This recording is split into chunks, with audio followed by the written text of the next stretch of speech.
ঘটনাটি ঘটেছে নোয়াখালী জেলার মকিল্লা গ্রামের ১ নং ওয়ার্ডে এবং ২০০৯ সালের এই ঘটনা। তখন আমার ভাই ক্লাস 9-এ পড়ে।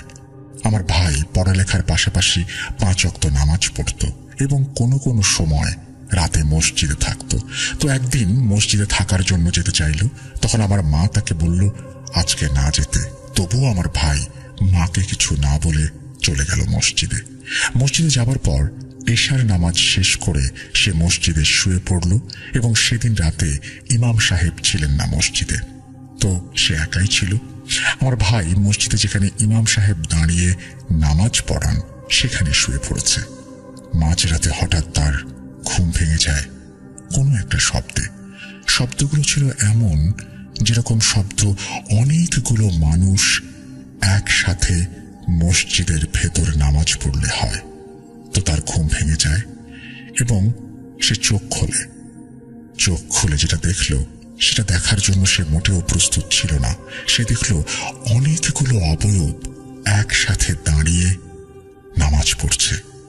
তাদের মুখ বা চেহারা কিছুই দেখা যাচ্ছে না এবং অবয়বগুলো এতই লম্বা যে তাদের মাথা ছাদ পর্যন্ত ঠেকেছে এবং তাদের মধ্যে একজন ইমাম সাহেব হয়ে সামনে দাঁড়িয়ে নামাজ পড়াচ্ছে। আমার ভাই এটা দেখার পরে ভয় পেয়ে চোখ বন্ধ করে রাখল। 1 সেকেন্ডের জন্য চোখ খুলল না। হঠাৎ সে এলাকার একজন মুরব্বীর কণ্ঠ শুনতে পায়। মুরব্বী বলল, উঠুন ইমাম সাহেব, ফজরের নামাজের সময় হয়েছে, আজান দিন, উঠুন। তো এটা শোনার পর আমার ভাই মনে সাহস পায় এবং চোখ খুলে সে দেখে মসজিদ পুরো ঠান্ডা, সে অবয়বগুলো নেই। মসজিদে এত ঠান্ডা যে এখন মনে হচ্ছে কোনো কিছুই ঘটেনি। আমার ভাই উঠে ফজরের নামাজ শেষ করে বাড়িতে এসে আমার মাকে সব বলে। তো এরপর তার সাথে আর কিছুই ঘটেনি এবং এটাই ছিল তার সাথে ঘটে যাওয়া প্রথম ঘটনা। ঘটনা 2। এই ঘটনাটি ঘটেছে আমাদের এলাকাতে। আমাদের এলাকা হচ্ছে নোয়াখালী জেলার রাজীবপুর গ্রামে এবং এই ঘটনাটি ঘটেছে 2013 সালে। তখন আমার ভাই কলেজে পড়তো। আগেই বলে রাখছি, আমার ভাই যে সময় মাদ্রাসায় পড়তো তখন সে ছিল অনেক ভদ্র। মানে সে সবসময় পাঞ্জাবি বা জুব্বা গায়ে দিত, 5 ওয়াক্ত নামাজ পড়তো, মসজিদে ইমামতি করত, সবাইকে সম্মান করত, আজে বাজে আড্ডা দিত না। এরপর যখন সে কলেজে ওঠে সে পুরোই পাল্টে যায়। নিয়মিত নামাজ পড়ে না, বন্ধু বান্ধবের সাথে আড্ডাও দেয়, তো এইভাবে চলতে থাকে। এরপর তখন সে একটা ড্যান্স স্কুলে ভর্তি হয় এবং কাউকে কিছু না বলে স্কুলে গিয়ে ড্যান্স শেখে। তো একদিন সে স্কুলে যাবে, সেদিন তার স্কুলের টাকা দেওয়ার দিন ছিল। তো সে মাকে বলে কিছু টাকা দিতে। মা টাকা দেয়নি, কারণ তার চলাফেরা এখন অন্যরকম হয়ে গেছে। এরপর সে টাকা রানিয়ে চলে যায়। তারপর আমার ভাই মায়ের আলমারি থেকে মাকে না বলে একটা সময়ে টাকা নেয়, ভাবে রাতে এসে বলবে। এরপর সেদিন রাতে আমার এক জেঠি আম্মা, তিনি আমাদের বাসায় এসেছিলেন, আমাদের ঘরে ছিলেন তিনি। তো জেঠি আম্মা আমার মায়ের রুমে বসে গল্প করছিলেন, আমিও বসেছিলাম তাদের সাথে। ঘটনাটা শুরু হয় তখন। আমি খুব ছোট, তো গল্পের মাঝখানে আমি হঠাৎ খেয়াল করি মায়ের রুমের দরজায় হেলান দিয়ে দাঁড়িয়ে আছে আমার ভাই। তার চোখগুলো আগুনের মতো লাল হয়ে আছে, সে আমাদের দিকে তাকিয়ে আছে। আমি মাকে বললাম, মা দেখো ভাইয়া এসেছে। মা কিছু বলল না, কারণ ভাইয়া তাকে না বলে টাকা নিয়ে গেছে, তাই মা রাগ করে আছে। এরপর ভাই তার রুমে গিয়ে শুয়ে পড়ল। হঠাৎ আমরা শুনতে পেলাম ভাইয়া চিৎকার করে বলছে, মা মা আমার মাথা চলে যাচ্ছে, মাথায় পানি দেন। মা তখনও কিছু বলছে না, কারণ মার রাগ তখনও পড়েনি। এরপর ভাইয়া আবারও চিৎকার করে বলল, মা মাথায় পানি দেন, জ্বলে যাচ্ছে। এটা শুনে মা আমার বোনকে বলল, যা তোর ভাইয়ের মাথায় পানি দিয়ে আয়। এরপর আমার বোন গেল তার মাথায় পানি দিতে। কিছুক্ষণ পর আবারও শুনতে পেল ভাইয়ার কণ্ঠ, মা আপনি কোথায়? তাড়াতাড়ি আমার মাথায় পানি দিন, আমার মাথা জ্বলে যাচ্ছে। এটা শোনার পর আমি ভাইয়ের রুমে গেলাম। দেখি বোন তো তার মাথায় পানি দিচ্ছে, তবুও ভাই বলছে পানি দিতে। এরপর আমার বোন বলল, আমি তো মাথায় পানি দিচ্ছি ভাই। এরপর সে কতক্ষণ চুপ করে রইল। তারপর আবার বলল, মা, আপনি কোথায়? আপনি আমার কাছে আসুন, আমি চলে যাচ্ছি আপনাদেরকে ছেড়ে।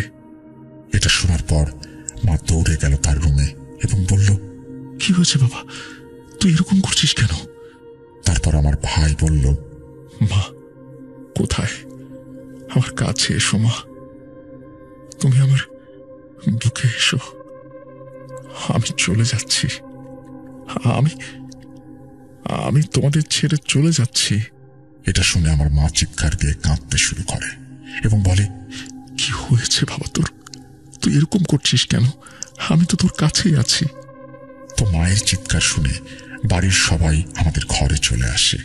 তখন আমার ভাই বলল, আমি চলে যাচ্ছি। মা তাকে জড়িয়ে ধরে কাঁদতে লাগলো। ভাই তখনও বলছে, আমার কাছে এসো মা, আমার বুকে এসো, আমি চলে যাচ্ছি। আবার বলল, মা আমি কিছু দেখছি না, আমি তোমাদেরকে দেখছি না, আমার চোখে সব অন্ধকার। এরপর সবাই মিলে ভাইকে ধরে আমাদের সামনের রুমে নিয়ে আসে। আমার বড় ভাই আমার মেজ ভাইকে ডাকতে লাগলো, আর মেজ ভাইয়ের নাম ছিল শিপন। বড় ভাই বলল, শিপন তুই কই? তুই আমার কাছে আয়। তখন মেজ ভাই তার কাছে যায়। সে আবার বলে, শিপন আমি চলে যাচ্ছি, তুই সবাইকে দেখে রাখিস, মাকে দেখে রাখিস। এটা শুনে মেজ ভাইও কাঁদতে লাগলো। এরপর আমার বোন আমার বাবাকে ফোন করে। আমার বাবা তখন বাড়িতে ছিল না, ঢাকায় ছিল। তো বাবা বলল সকালে আসবে, এত রাতে আসতে পারবে না। তখন রাত 12টা কিংবা তার বেশি বাজে, এত রাতে গাড়ি পাওয়া যাবে না। তো ভাইয়ের এই অবস্থা দেখে বাড়ির সবাই আমাদের ঘরে চলে আসে। তারপর ভাই বলল, আপনারা কোথায় কে আছেন? শুনুন সবাই, আমি কিছু দেখছি না, সব কিছু অন্ধকার। আমার খিদে লেগেছে, আমাকে ভাত দিন, ভাত খাবো। এরপর ভাইকে ভাত দেয়া হলো। সে ভাতগুলো খেলো। খাওয়ার পর আবার বলল, মা বলছি না আমাকে ভাত দিতে, আমি ভাত খাবো। এরপর তাকে আবারও ভাত দেয়া হলো। সে ভাতগুলো খেয়ে আবারও বলছে আবারও ভাত দিতে। এরপর এলাকার মসজিদের ইমাম আর বিভিন্ন হুজুরকে ডাকা হলো। তারা এসে আমাদের বাড়িতে আমাদের সোনাইমুড়ি বাজারের বড় হুজুরকে ডাকলো। তো তিনি আসলেন, এসে কোরআন শরীফ নিয়ে বসলেন আমার ভাইয়ের পাশে। হুজুর কোরআন শরীফ পড়বেন, এমন সময় আমার ভাই কোরআন শরীফটা বন্ধ করে দেয় এবং ওপরের দিকে তাকিয়ে কোরআন শরীফ পড়তে থাকে। হুজুর যে যে দোয়া পড়বে সেগুলো আমার ভাই পড়তে থাকে। এটা দেখে আমরা অবাক।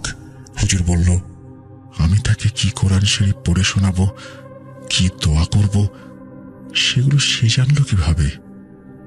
ওকে দেখে মনে হচ্ছে ও আমার থেকেও বড় জ্ঞানী। কোরআন শরীফ সে মুখস্থ করেছে। তারপর আবার ভাই বলল, আমি শেষবারের মতো 2 রাকাত নফল নামাজ পড়তে চাই, আমি ওযু করব, আমাকে নিয়ে চলো গোসলখানায়। তারপর 2-3 জন মিলে আমার ভাইকে নিয়ে যায় গোসলখানায় এবং সে ওযু করে আসে নামাজ পড়তে। তখন সে চোখে অন্ধকার দেখছিল। তখনও তার চোখগুলো আগুনের মতো লাল ছিল। এরপর আমার ভাই নামাজ পড়ে এসে রুমে খাটের উপরে বসে। তারপর বলে, সবাই 5 ওয়াক্ত নামাজ পড়বে, সৎ পথে চলবে। সে বন্ধুদেরকে বলে, শোন, তোরা নামাজ পড়িস, হাতটা দিস না এভাবে। এরকম চলতে চলতে হঠাৎ শুনি ফজরের আজান হয়েছে। যখনই আমার ভাই আজানের শব্দ শোনে, সে সেন্সলেস হয়ে খাটের উপরে পড়ে যায়। এর কিছুক্ষণ পরেই তার জ্ঞান ফিরে আসে। জ্ঞান আসার পরে সে বলল, এসো আমরা সবাই নামাজ পড়ি। সবাইকে নিয়ে আমার ভাই মসজিদে যায় এবং ফজরের নামাজ পড়ে বাড়িতে আসে। বাড়িতে আসার পর যখন সবাই তাকে বলল কি হয়েছে তার সাথে গত রাতে, তখন আমার ভাই যা বলল তা শোনার জন্য আমরা কেউ প্রস্তুত ছিলাম না। ড্যান্স ক্লাব শেষ করে আমি এলাকাতে আসি। আসার পরে দোকানে কিছুক্ষণ বসি, তারপর আবার বাড়ির দিকে হাঁটতে শুরু করি। হাঁটতে হাঁটতে আমি যখন মাদ্রাসা পার হই, আমার ভাই যে দোকানে বসেছিল, এখানে বলে রাখি সে দোকানের পর একটা মাদ্রাসা আছে যাকে আমরা বড় মাদ্রাসা বলি, আর বড় মাদ্রাসার পরে আমাদের আছে আর একটা ছোট মাদ্রাসা, তারপরে একটা বাড়ি, এবং ওই বাড়ির পুরোটাই আমাদের বাড়ি। তো আমার ভাই বলল, আমি যখন হাঁটতে হাঁটতে বড় মাদ্রাসাটা পার হই ঠিক তখনই সামনের দিকে আর কিছু দেখতে পাই না। মানে আমি পেছনের দিকে সব দেখতে পাচ্ছি, কিন্তু সামনে নয়, সামনে শুধুই অন্ধকার। তারপর আমি মোবাইলের ফ্ল্যাশ লাইট চালাই। লাইট চালানোর পরে দেখি ফ্ল্যাশ লাইট দিয়েও কিছু দেখা যাচ্ছে না। এরপর আমার ফোনটা বন্ধ হয়ে যায়। তখন আমি ভয় পেয়ে যাই। এরপর সামনের দিকে ঘন অন্ধকারে হাঁটতে থাকি। হঠাৎ একটা ঠান্ডা শীতল বাতাস আমার গায়ে আসে। বাতাসটা গায়ে লাগতেই আমি দাঁড়িয়ে যাই এবং তখন আমার শরীরটা ভার হয়ে যায়। ভীষণ ঠান্ডা লাগে। আমি তখন প্রচন্ড ভয় পাই। এরপর আমি হঠাৎ শুনতে পাই কিছু শব্দ। কেউ একজন অদৃশ্য কেউ বলছে, মানে আমি কাউকে দেখছি না কিন্তু কণ্ঠ শুনছি, ইকবাল তুই ভালো হয়ে যা। আমি সবকিছু ছেড়ে দেব ভাবি, এবং আমি শুনতে পাই আর কোনো কণ্ঠ আসছে না। আমার শরীরটা হালকা হয়ে যায়। এখন আর কোনো বাতাস আমার গায়েও লাগছে না, কিন্তু সামনের দিকে সেই আগের মতোই ঘন অন্ধকার। এরপর আমি সামনের দিকে হাঁটতে থাকি। হঠাৎ মনে হলো আমার পেছন পেছন কেউ হেঁটে হেঁটে আসছে। আমি পেছন ফিরে দেখি, পেছনেও ঘন অন্ধকার, কেউ নেই। এটা দেখার পরে আমি প্রচন্ড জোরে একটা দৌড় দেই। তারপর আমি ঘরের সামনে চলে আসি। এর পরের ঘটনা কি ঘটেছে তা তো আপনারা সবাই জানেন। আমি আবারও আগের মতোই 5 ওয়াক্ত নামাজ পড়ব, আগের মতো করে চলব। তো রাসেল ভাই, এই ছিল ঘটনা। যদি ভালো লাগে শেয়ার করবেন, এটা জানিয়েছেন। আমার শুধু একটা প্রশ্ন, উনি যদি শুধু অন্ধকারে দেখেন, উনি কি চোখে কিছু দেখতে পাচ্ছিলেন? কারণ না হলে ওনার বোঝাটা খুব মুশকিল যে ফোনটা আসলেই অন হয়েছিল এবং তারপরে অফ হয়ে গিয়েছিল। এই বিষয়টা একটু পরিষ্কার করবেন আশা করি কমেন্ট সেকশনে গিয়ে, তাহলে লিসেনারদের বুঝতে আরো সুবিধা হবে। আমরা চলে যাব আমাদের পরের ঘটনায়।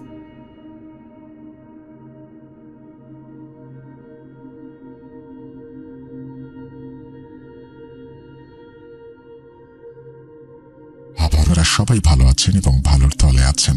আমরা ইমেল তো শুনলাম, এবং আমি বলেছিলাম যে বাংলাদেশের বিভিন্ন প্রান্ত থেকে আজকের ঘটনাগুলো সংগ্রহ করা, তো তার ব্যতিক্রম নিশ্চয়ই আপনারা দেখছেন না এখন পর্যন্ত। আমরা চলে যাব এখন অডিও ক্লিপে। চলুন কথা না বাড়িয়ে সরাসরি ঘটনায় চলে যাওয়া যাক। আসসালামু আলাইকুম রাসেল ভাই, আশা করি আপনি ভালো আছেন, ভালো তলেই থাকেন। সো আমার নাম হচ্ছে এমডি আলামিন হোসেন, বাসা হচ্ছে ঝিনাইদহ জেলা মহেশপুর থানাতে। সো আমি ভূতের ফেভারির সাথে আছি আপনার হচ্ছে 2013 সাল থেকে। সো আমি প্রত্যেকটা এপিসোডই আর কি ডাউনলোড করে শুনি। আগে হচ্ছে আপনার এফএমএ শুনতাম, বাট এখন ব্যস্ততার কারণে ডাউনলোড করে শুনি। তো এই ঘটনাটা আমি রেকর্ড করতেছি, এটা হচ্ছে আমার লাইফে প্রথম ফার্স্ট ঘটনা, যেটা হচ্ছে আমি আপনার কাছে পাঠাবো ইমেলের মাধ্যমে। তো আমি এর আগে কখনো ঘটনা পাঠাই নাই, খালি শুনেছি, কারণ আপনার মুখে ইমেল শুনতে খুবই ভালো লাগে। তো লেখা হয়তো ভালো লিখতে পারি না, তাই আর কি আমি একটা অডিও রেকর্ড করে পাঠাচ্ছি। তো কথা না বলে ঘটনায় চলে যাই। ঘটনা আমার কাছে বহুত ঘটনা আছে, তো আমার সাথে ঘটে যাওয়ার একটা ঘটনা আমি বলি। তো ফার্স্ট অফ অল যে ঘটনাটা বলবো, এটা একটা জিন সাপ রিলেটেড ঘটনা, ঠিক আছে? তো এটা হচ্ছে আমাদের এলাকাতেই। সো আমার আবার একটা এলাকাতে পরিচিত আছে যে এটাই আপনার হচ্ছে যে মাঝে মাঝে শোনা যায় নাকি রাস্তাতে যখন কেউ যায় গ্রামের লোক, তো একটি সাপ নাকি পায়ে পেঁচিয়ে ধরে। তা এমন হয়েছে আমিও শুনেছি, বা কখনো দেখা হয় নাই। সেটা হচ্ছে শুনেছি আমারই এক আঙ্কেলের সাথে ঘটেছে। উনি যখন বাসায় যাচ্ছিল তখন নাকি একটু সাপের পা জড়িয়ে ধরেছে। যেটা নর্মালি নিতাম, আমি হয়তো ভাবতাম যে এটা একটা নর্মাল সাপ বা এরকম ভাবতাম আর কি। তো হঠাৎ একদিন আমি এইভাবে বাসায়, মানে আমিও হচ্ছে যখন দোকান থেকে বাসায় ফিরি, আমার আবার একটা বাজে অভ্যাস। তো বাসায় আমি ফিরি অনেক রাত্রেবেলা, ঠিক একটা, দেড়টা বা 12টা 12:30 এরকম টাইমে বাসায় ফিরি দোকানে বন্ধুদের সাথে আড্ডা দিয়ে। তো এটা আমি প্রতিনিয়তই করি। তো আমি ভাবতাম যে আমার সাথে কেন দেখা হয় না, যেটা আমি বলতাম, তো এরকম কিছু। তো একটা সময় হচ্ছে একদিন মজার ঘটনা, যেটা হচ্ছে আমি একদিন বসে, গরমের সময়, ঠিক আছে, তো সেটা হচ্ছে অনেক গরম। তো 12:30টার দিকে মানে লোডশেডিং হয়, তখন ফোনটা হাতে নিয়ে একটা স্মোক করার জন্য বের হই। তো এক সিগারেট একটা জ্বালিয়ে আর কি বের হয়ে সিগারেটটা টেনে শেষ করে আমি আবার রাস্তার পাশে বসে পা দুটা হচ্ছে একটু নিচে লাবাই দিয়ে বসে আপনার হচ্ছে আমি গেম খেলতেছিলাম, ফ্রি ফায়ার গেমটা। তো হঠাৎ ওই সময়টা আমি কিছুক্ষণ পর গেম খেলতে খেলতে কিছুক্ষণ পর পর আমি মানে একটু অনুভব করতে পারি যে আমার পায়ের উপর যে ঠান্ডা কিছুর একটা অনুভব করতে পারতেছে, একেবারে ঠান্ডা বরফের মতো। যখন আমি ওইটা দেখি যে তাকে একটা বড় সাপ, আর সেই সাপটা আকারে অনেক বড় হবে, তো আমার পায়ের উপর দিয়ে যাচ্ছে, তখন আমি ফ্রিজ হয়ে যাই, যেটা বলা যায় রাসেল ভাই। মানে ধমকে দাঁড়ায়, একদম ধম মেরে থাকি, কোনো কথা বলতে পারতেছি না, না পারতেছি লড়তে, এরকম একটা কিছু। তো সাপটা যখন চলে যায় তখন আমি মনে করেন যে হঠাৎ করে মানে ঝাঁপ মেরে উঠি। ওঠার পরে ভাবলাম যে কি হলো। তো সেই দিন আর তেমন কিছু হয় নাই। তো পরের দিন হচ্ছে আমি আবার মনে করেন যে ওই বাসায় ফিরতেছি, তখন আনুমানিক হইতে যে মনে হয় প্রায় রাত 12:30টার একটু বেশি হবে, 1টা বাজে এমন টাইমে। তো পৌনে 12টা বা এরকম টাইমে। তো ওই সময়টা আমি যখন আসতেছি, ঠিক ওখান দিয়ে ওই সাপটা আমার সামনে দেখা। সো এটা হচ্ছে রাস্তার এই পাশ থেকে ওই পাশ, মানে রাস্তা বরাবর মাঝামাঝি। তো এটার মাথা দেখা যাচ্ছে না। তো এটা এত আকারে অনেক বড় দেখা যায় এটা। তো কয়েক সেকেন্ডের জন্য দেখলাম সাপটাকে। তো বেশ, এইভাবে দেখা হয়। তো আমি নর্মাল সাপ ভাবি, তা নর্মাল সাপ যাইতে পারে এত রাত্রে, তো আমি ভয় না পাই। তো ওই রাস্তায় যখন আমি আবার পরের দিন, তো এইভাবে আমার সাথে মনে করেন যে প্রায় 2-3 দিন মনে করেন যে একই ভাবে দেখা হচ্ছে। এইবার পার্ট টাইম আমার সাথে দেখা, ওই সময়টা আমি বাসায় আসার সময় এই সাপটা। তো আমি নর্মালি একদিন ভাবি যে এটাকে আমি মেরে ফেলবো, যেহেতু এটা সাপ। তো আমি হচ্ছে বাসা থেকে বের হচ্ছি, রাত্রে বের হওয়ার আগে একটা লাঠি ভেঙে তো আমি আবার এক জায়গায় থুয়ে দিই। তো আমি জানি এই পথে আসলে এটাকে যদি আজকে আমার সামনে পড়ে, তখন থেকে লাঠিটা নিয়ে যাব, যদি সামনে পড়ে তাহলে আমি মেরে ফেলবো। তো ওই সময়টা আমি রাসেল ভাই বিশ্বাস করেন, তো আমি লাঠিটা নিয়ে যেদিন আছি লাস্ট এরকম 5-6 দিন হওয়ার পরে, যখন লাস্টের দিন আমি যখন ওই লাঠিটা হাতে করে আগাচ্ছি, ঠিক ওই একই পজিশনে ওই সাপটা আমার সাথে দেখা। তো আমি তখন কি করছি রাসেল ভাই, তখন মনে করেন যে আমি সাপটাকে বাড়ি মারবো, যখন মনে হচ্ছে যে উপর থেকে কেউ লাঠিটা টেনে ধরে রাখছে, তো আমি বাড়ি মারতেছি না, তাকাই দিয়েছি। তো সাপটা ধীরে ধীরে চলে গেল, সেকেন্ডের ভিতরে হাওয়া হয়ে গেল। তখন হঠাৎ করে আমার সেন্স কাজ করলো, কিরে আমি এইভাবে এখানে কেন। পরে বুঝলাম যে কোনো কিছু একটা সামথিং ইজ রং, বা এখানে কোনো কিছু একটা হচ্ছে মনে হয় আমার সাথে। তো আমি এটা বেশি তোয়াক্কা না করে চলে আসলাম হাঁটতে বাসায়। তো বাসায় এসে শুইলাম। তো রাতে আর ওই দিন রাতে কোনো সমস্যা নেই। তো সমস্যাটা হচ্ছে এই পরের দিন রাতে থেকে আমার সাথে শুরু।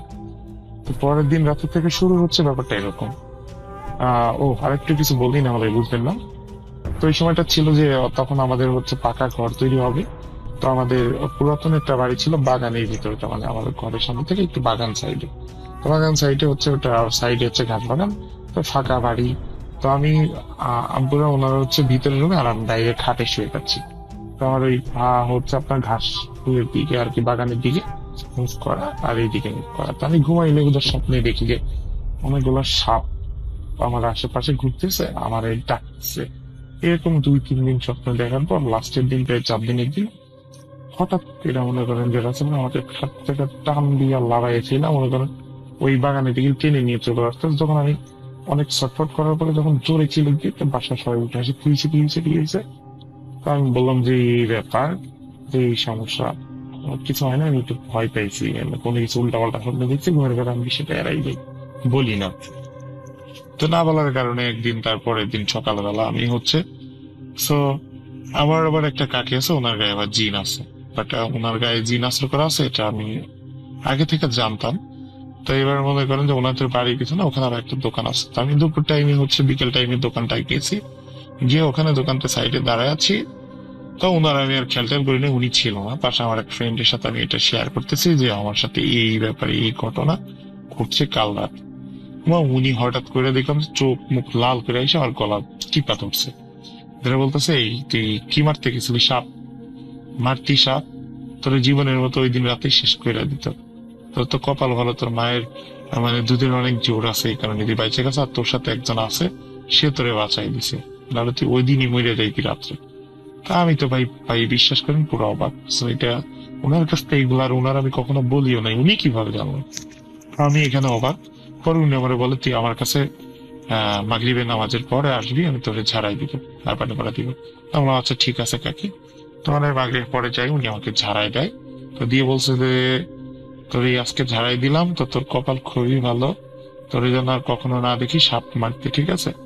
তো আমি আর মনে করেন যে রাসেল ভাই, উনি আমাকে যখন পানি পড়াটা দেয়, তো খাওয়ার পরে ইনশাল্লাহ আমি ভালো হয়ে যাই।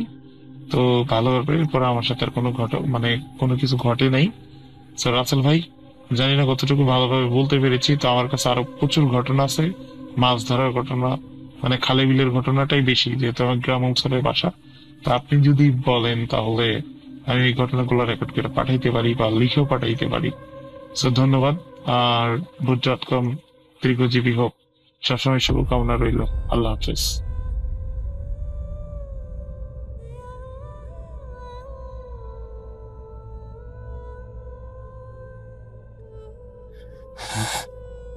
Hood.com. The fear returns with Russell. Welcome back. আপনাদের সবাইকে স্বাগত জানাচ্ছি আমি রাসেল। আশা করছি আপনারা সবাই ভালো আছেন এবং ভালোর দলে আছেন। আমিও ভালো আছি এবং ভালোর দলে আছি। আরো একবার কথা না বাড়িয়ে সরাসরি চলে যাচ্ছি ঘটনায়। আশা করছি এই ঘটনাটি আপনাদের ভালো লাগবে। চলুন, যেভাবে লেখা আছে সেভাবেই ঘটনাটি পড়ে শোনাই আপনাদের। আসসালামু আলাইকুম রাসেল ভাই ও প্রিয় শ্রোতা বন্ধুরা, কেমন আছেন আপনারা?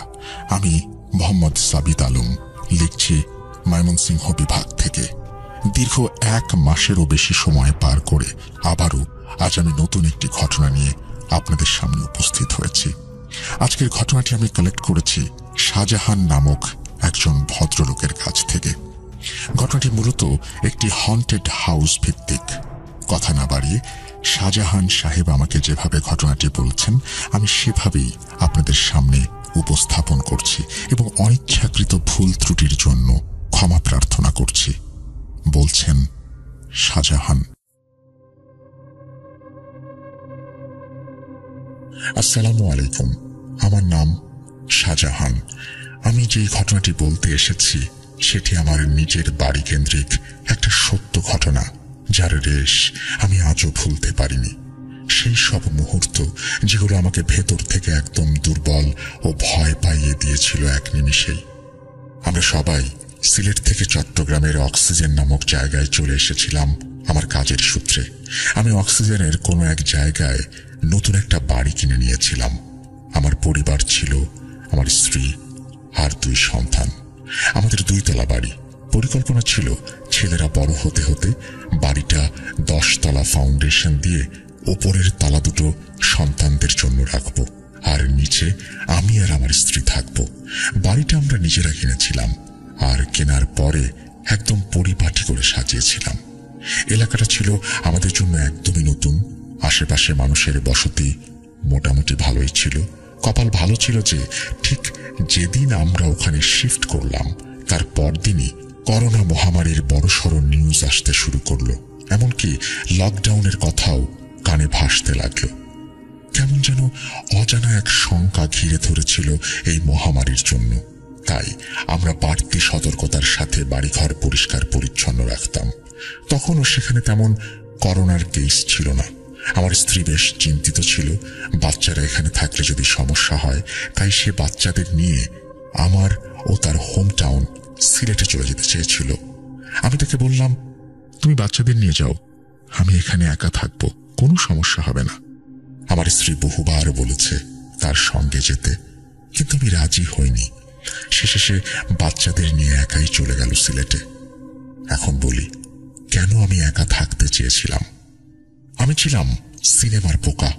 সত্যি বলছি ভাই, আজও আমি আমাকে কয়েকশো সিনেমা দিয়ে 1 বছর ঘরবন্দি করে রাখতে পারি। আমি দারুণ আনন্দেই থাকবো সেখানে। বিয়ের পরে তো এসব শখ আহ্লাদ অনেকটাই কমে গিয়েছিল, ঘরের নিয়ম কানুনের জন্য বিশেষত। ডাক্তারের কাছে যাওয়া ছাড়া আর কোথাও তেমন যাওয়া হতো না আমার। বিয়ের পর এই প্রথমবার আমার স্ত্রী আর বাচ্চারা আমাকে একা রেখে নানা বাড়ি গেছে। অফিসও চলছে এখন ঘর থেকে। ভাবলাম আমি কিছু প্ল্যান করি এই মুক্ত জীবনের কিছুদিনের জন্য। অথচ আমি কি জানতাম, সবাই চলে গেলেও এই ঘরে আমি একা নই, অন্য কেউ আছে। সেও তার মতো করে কিছু একটা প্ল্যান করছে। আমি অনেক সিনেমা দেখতাম বিধায় আমার একটা ভালো চেয়ারের খুব দরকার ছিল। আমি নিজে অনলাইনে অর্ডার করে একটা সুন্দর সোফা কিনে ফেললাম। সেটাকে এলইডি টিভির সামনে রেখে দিলাম। এবার আমি সিনেমা দেখব 80 ইঞ্চি টিভির ফুল এইচডিতে। সেদিন রাত 8টা পর্যন্ত অফিসের কাজে ডুবেছিলাম। তারপর ফ্রিজ থেকে একটা কোক বের করলাম, হাতে চিপস নিয়ে আরাম করে বসে পড়লাম সোফায়। সোফার জায়গাটা এমন ভাবে সাজিয়েছিলাম যেন সিনেমা হলে বসে আছি। এরপর শুরু করলাম আমার প্রিয় ক্যাপ্টেন আমেরিকা। এটাই আমার শান্তির জগৎ। যারা সিনেমা ভালোবাসেন তারা বুঝবেন এর মর্ম। মনে হচ্ছিল স্বর্গে আছি। ঘর খালি, অফিসের টেনশন নেই, কোনো ঝামেলা নেই। একটার পর একটা সিনেমা চলছিল। ওই দিন প্রথম সিনেমা শেষ হতেই দ্বিতীয়টা শুরু করলাম, সেটা শেষ হতেই তৃতীয়টা। এভাবে সিনেমা দেখতে দেখতে রাত 3:30 বেজে গেল। তখনও খাওয়া হয়নি। ভাবলাম কিছু রান্না করি। কিচেনে গিয়ে একটা ডিম ভাজি করে ভাত বসিয়ে দিয়ে এলাম আর অপেক্ষা করতে লাগলাম। আবহাওয়া ছিল চমৎকার, ততটা গরম পড়েনি।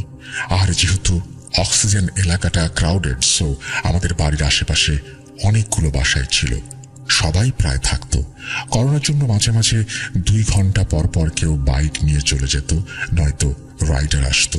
আশেপাশে সেভাবে কাউকে দেখা যেত না। 8 ঘন্টা অপেক্ষার পর অবশেষে ভাত হয়ে গেল। ভাত নামিয়ে সিগারেট খাওয়ার জন্য নিচে নামলাম। বলে রাখা ভালো যে সিনেমার এই সেটআপটা ছিল আমার ছেলের রুমে, কারণ ওর কাছে সবচেয়ে লেটেস্ট সব গ্যাজেট ছিল। আর সম্পূর্ণ বাড়ির সবচেয়ে বড় এলইডি টিভি ওর রুমে ছিল। যাই হোক, আমি নিচে গিয়ে সিগারেট খাওয়া শেষ করে কিচেনে এসে প্লেটে খাবার ঢালতে লাগলাম। খাবার নিয়ে ওপরের দিকে যাচ্ছিলাম, এমন সময় হঠাৎ মনে হলো কেউ যেন আমার সঙ্গে সঙ্গে হাঁটছে। ঘরে একেবারে নিস্তব্ধতা, আশেপাশে কোনো শব্দই নেই। এতটাই নীরবতা, ছোট্ট কোনো আওয়াজও স্পষ্ট শোনা যাচ্ছিল। আমি হাঁটা শুরু করতেই যেন সেই নীরবতা ভেঙে আওয়াজটা ফিরে এলো। মনে হচ্ছিল কেউ যেন নিঃশব্দে আমার পেছন পেছন আসছে। আমি থামতেই সঙ্গে সঙ্গে সেই আওয়াজও থেমে যায়। ভাবলাম হয়তো আমারই নিজের পায়ের শব্দ হবে। এরপর আমি আমার ছেলের রুমের দিকে পা বাড়াতেই আবার সেই পেছনের ছায়ার মতো আওয়াজ শোনা গেল। পরিবারের কেউ না থাকায় এই ঘরে আমার প্রথম রাত, তাই ভেতরে ভেতরে কেমন যেন একটা দোটানা চলছিল, সবকিছু ঠিক আছে কিনা এটা নিয়ে। সত্যি কি আমার পেছনে কেউ আছে? কিছুক্ষণ ভেবে বুঝতে পারলাম যে আসলেই কানে কারো হাঁটার শব্দ পাচ্ছি, কিন্তু বারবার মনে হচ্ছিল বুটের শব্দ একটার পর একটা জোরে জোরে আসছে। আস্তে আস্তে ভয়ের অনুভূতিটা গ্রাস করলো আমাকে। হঠাৎ দৌড়ে পালাতে শুরু করলাম, কিন্তু অবাক করা বিষয়, দৌড়ানোর সঙ্গে সঙ্গে মনে হলো আমার পেছনে কেউ দৌড়াচ্ছে একই ছন্দে। তড়িঘড়ি করে দরজা খুলে খাবারটা পাশে রেখে ঘরে ঢুকতে গিয়ে আশেপাশে তাকালাম, কিন্তু কিছুই তো নেই। তবু আমার ভেতরে ভেতরে অদ্ভুত এক অনুভূতি থেকেই যাচ্ছিল। আসলে আমাদের বাড়িটা এখনো পুরোপুরি গোছানো হয়নি, অর্ধেকের বেশি জিনিসপত্র ছড়িয়ে ছিটিয়ে। হয়তো বাড়ি খালি থাকার জন্যই একটু বেশি আওয়াজ হচ্ছে। আমার নিজের পায়ের শব্দকেই মনে হচ্ছে অন্য কারো পায়ের শব্দ। এত কিছু তোয়াক্কা না করে আমি সিনেমাটা চালিয়ে দিলাম। তারপর খাবার খেয়ে ঘুমিয়ে পড়লাম। পরদিন সকালে উঠে আবার সেই একই রুটিন, নাস্তা, তারপর কম্পিউটারের সামনে অনলাইনে অফিসের কাজ। সকাল 8টা পর্যন্ত পেন্ডিং কাজ শেষ করলাম। প্রায় 9টার দিকে আবার সিনেমা চালিয়ে বসলাম। সিনেমা দেখতে দেখতে রাত গড়িয়ে 2টা 30 বাজে। তখন হঠাৎ ক্ষুধা লাগলো। আবার আগের দিনের মতো ডিম ভেজে ভাত বসিয়ে দিলাম। ভাত রান্না হতে কিছু সময় লাগছিল, তাই ছাদে গিয়ে সিগারেট ধরিয়ে চারপাশের পরিবেশটা উপভোগ করছিলাম। যে গন্ধটা আসছিল সেটা দারুণ লাগছিল। এদিক ওদিক তাকাতে হঠাৎ চোখ গেল নিচে মেইন গেটের সামনে ফাঁকা জায়গাটার উপরে। মনে হলো গেটের পাশে কেউ বসে আছে। মনে হচ্ছিল যেন একটা মেয়ে বসে আছে। আমার কাছে পরিস্থিতিটা খুব ভয়ানক লাগতে শুরু করলো। আমার বাসার গেটের ভেতরে একটা মেয়ে চুপচাপ বসে আছে, আর সবচেয়ে ভয়ানক ব্যাপার, সে নিচ থেকে আমাদের দিকে তাকিয়ে আছে। ভয় আমার হাত থেকে সিগারেট পড়ে গেল। বুঝে উঠতে পারছিলাম না কি করব। ঠিক তখনই বাসার পাশের দোকানের লোকটা দুধ আর ডিম নিয়ে হাজির হলো। আমি নিচে চাবি ছুড়ে দিয়ে বললাম, ভেতরে ঢোকো। এরপর তাকে ডেকে নিয়ে আসলাম।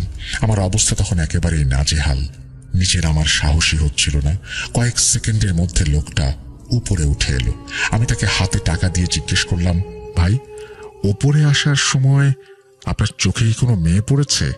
উনি সিগারেট খেতে খেতে বললেন, না তো ভাইজান, আপনাকে ছাড়া এই ঘরে তো আর কাউকে দেখি নাই। আমি আবার ছাদে গিয়ে নিচে তাকালাম, কেউ নেই।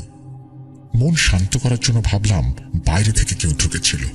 দোকানদার দরজা খোলা রাখার সময় সে চুপচাপ বেরিয়ে গেছে হয়তো, আর দোকানদার হয়তো খেয়াল করেনি। এইভাবে একটা অদ্ভুত গল্প আমার মাথায় আমি গড়ে তুললাম।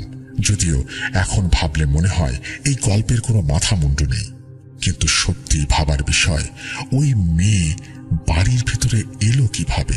আর যদি এসেও থাকে তাহলে কেনই বা আসবে? আর এসে দরজার কাছে কেনই বা বসবে? সময়টাই এমন ছিল, অদ্ভুত গল্প না বানিয়ে উপায় ছিল না। নাহলে হয়তো ভয় আমাকে সম্পূর্ণভাবে গ্রাস করত। ভয় যদি একবার মনে বাসা বাঁধে, এখানে 1 ঘন্টাও টিকতে পারবো না। যাই হোক, খাবার নিয়ে ঘরে ঢুকে আবার সিনেমা চালিয়ে দিলাম। তবুও মনের ভেতরে চিন্তা, সারা রাত মুভিতে মন বসতে পারল না। একটা মেয়ের মুখ বারবার মাথায় ঘুরছিল। মনে হচ্ছিল সে যেন জিজ্ঞেস করছে কোনো একটা প্রশ্ন। হয়তো আমি কি করছি এটা নিয়ে এই রাত 3টায়। আমি সোফায় হেলান দিয়েছিলাম।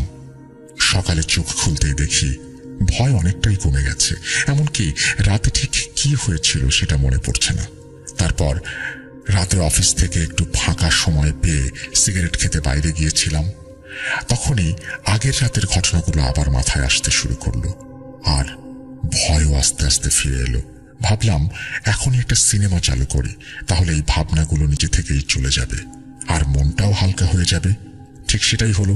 সিনেমায় এতটাই ডুবে গেলাম যে 3 ঘন্টা কেটে গেল।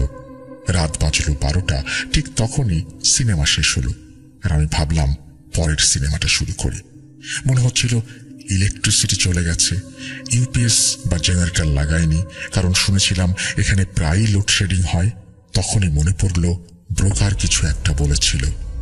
মোবাইলটা হাতে নিয়ে ভাবলাম টর্চটা জ্বালাই, কিন্তু চার্জ নেই। তাই নিজে থেকেই বন্ধ হয়ে গেল। নিজেকে বুঝ দিলাম আরাম করে সোফায় বসে থাক, 10-15 মিনিটের মধ্যে ইলেকট্রিসিটি ঠিকই চলে আসবে। কিন্তু মাত্র 5 মিনিটও যায়নি, এমন সময় শুনলাম কেউ সিঁড়ি বেয়ে ওপরে উঠছে। একটার পর একটা সিঁড়ি পেরিয়ে ওপরের ফ্ল্যাটে এসে পৌঁছচ্ছে। ভাই, কল্পনাও করতে পারবেন না, হয়তো এখন কেউ ঠিক বুঝতেও পারবেন না যে আমার ঠিক কি অবস্থা গেছে।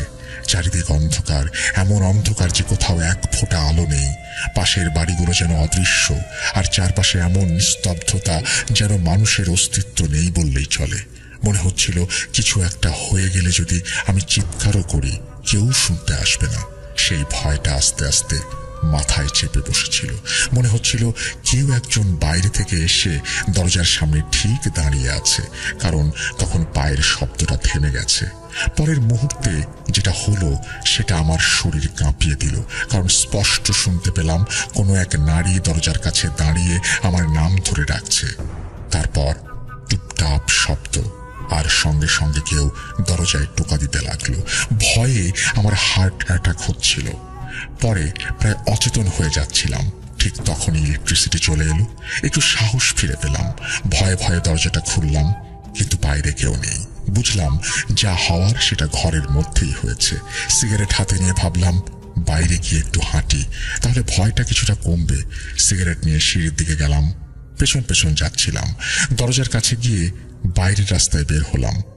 সারাটা রাত সিগারেট খেতে খেতে হাঁটলাম। ভোরের আলো ফুটতেই একটু সাহস ফিরে পেলাম, আর ফিরে এসে ঘুমিয়ে পড়লাম। দিন তখন দুপুর 12টা। কাল রাতের কথা ভেবে চোখে পানি চলে এসেছিল। বুঝতে পারছিলাম না কোথায় যাব আর কোথায় গিয়ে রাতে থাকব। সমস্যা ছিল, বউয়ের সামনে তো সবসময় বড় বড় কথা বলি। যদিও ও মজা করে বলতো, তুমি আমার সঙ্গে চলো, একা একা বাসায় ভয় লাগবে। কিন্তু প্রতিবারই আমি বাহাদুরি দেখিয়েছি, গল্প শুনিয়ে ওকে নিশ্চিত করেছি। ও চুপচাপ চলে গেছে। আর এখন বউকে সব বলতেই লজ্জা লাগছিল। এই দ্বিধাদ্বন্দ্বেই ভুগছিলাম। লজ্জা ছিল, আবার যদি শ্বশুর বাড়ি যেতাম সেটাও একটা সমস্যা। না জানি ওরা কি ভাবে। ওয়েদারটা গরম ছিল, ওখানে ভালোই গরম পড়েছিল। এরপর আমার সঙ্গে এমন একটা ঘটনা ঘটল যেটার পর আমি আর কিছু ভাবিনি। রাতারাতি নিজের ঘরকে সিনেমার সেট বানিয়ে ফেললাম। আপনারা প্লিজ মন দিয়ে শুনুন। সেদিন রাত মোবাইলটা ফুল চার্জ দিয়ে রেখেছিলাম, যেন লোডশেডিং হলেও আমাকে অন্ধকারে ভুগতে না হয়। আগে ভাগে খাবার অর্ডার দিয়ে রেখেছিলাম, যেন রাতে বের হতে না হয়। রাত 9টার মধ্যে একটা সিনেমাও চালিয়ে দিয়েছিলাম, কিন্তু ভেতরে ভেতরে মনে হচ্ছিল আজ বড় একটা কিছু ঘটবে। সিনেমা শুরু হতে আমি এমন ভাবে সোফায় আটকে গেলাম যেন চারপাশের সবকিছু একেবারে হারিয়ে গেল। হঠাৎ আমার এলইডি টিভি বন্ধ হয়ে গেল। তখন সিনেমাটা মাত্র 2 ঘন্টা পার করেছি, 1 ঘন্টা তখনও বাকি। আমি এলসিডির দিকে তাকিয়েছিলাম, ভাবছিলাম হঠাৎ কি হলো। তাকিয়ে থাকতে থাকতে নিজের প্রতিবিম্ব দেখতে পেলাম। আমি সোফায় বসে এলসিডি বন্ধ হওয়ার কারণ খুঁজছিলাম। ঠিক তখনই দেখলাম ওই প্রতিবিম্বে কেউ যেন আমার সোফার পেছনে আসছে। এরপর আমি সেই সোফায় এসে সোফার পেছনে দাঁড়িয়ে পড়লাম। তার উপস্থিতি টের পেয়ে আমার নিঃশ্বাস বন্ধ হয়ে আসছিল। সব কিছু দেখছিলাম, কিন্তু সাহস হচ্ছিল না পেছনে ঘুরে দেখার। এলসিডির দিকে তাকিয়ে ভাবছিলাম কে দাঁড়িয়ে আছে আমার পেছনে।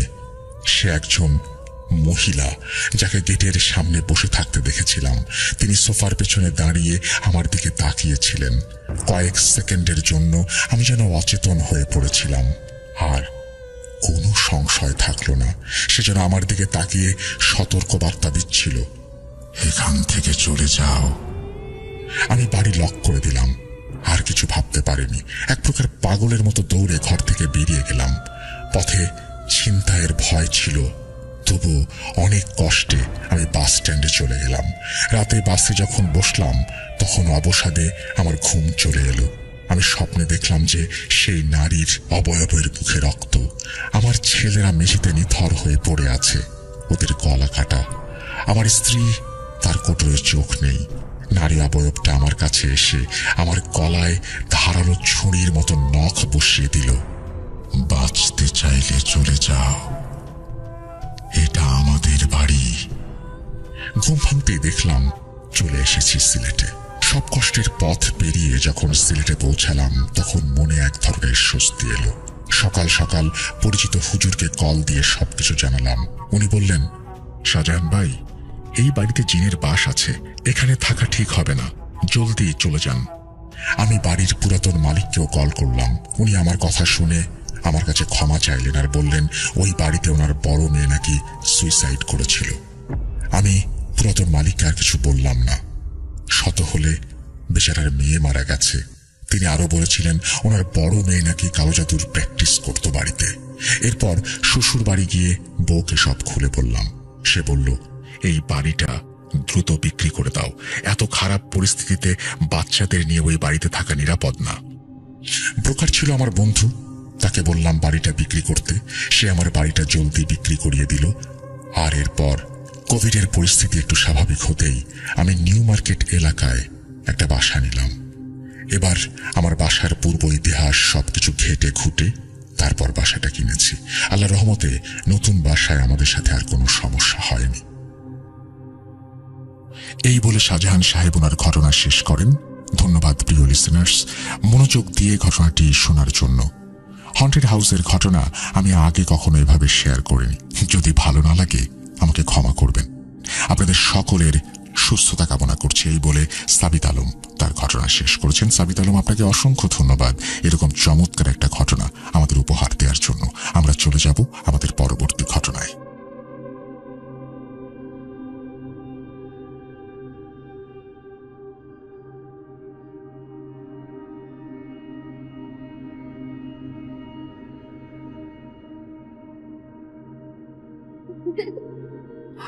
স্বাগত জানাচ্ছি আমি রাসেল। আশা করছি আপনারা সবাই ভালো আছেন এবং ভালোর তলে আছেন।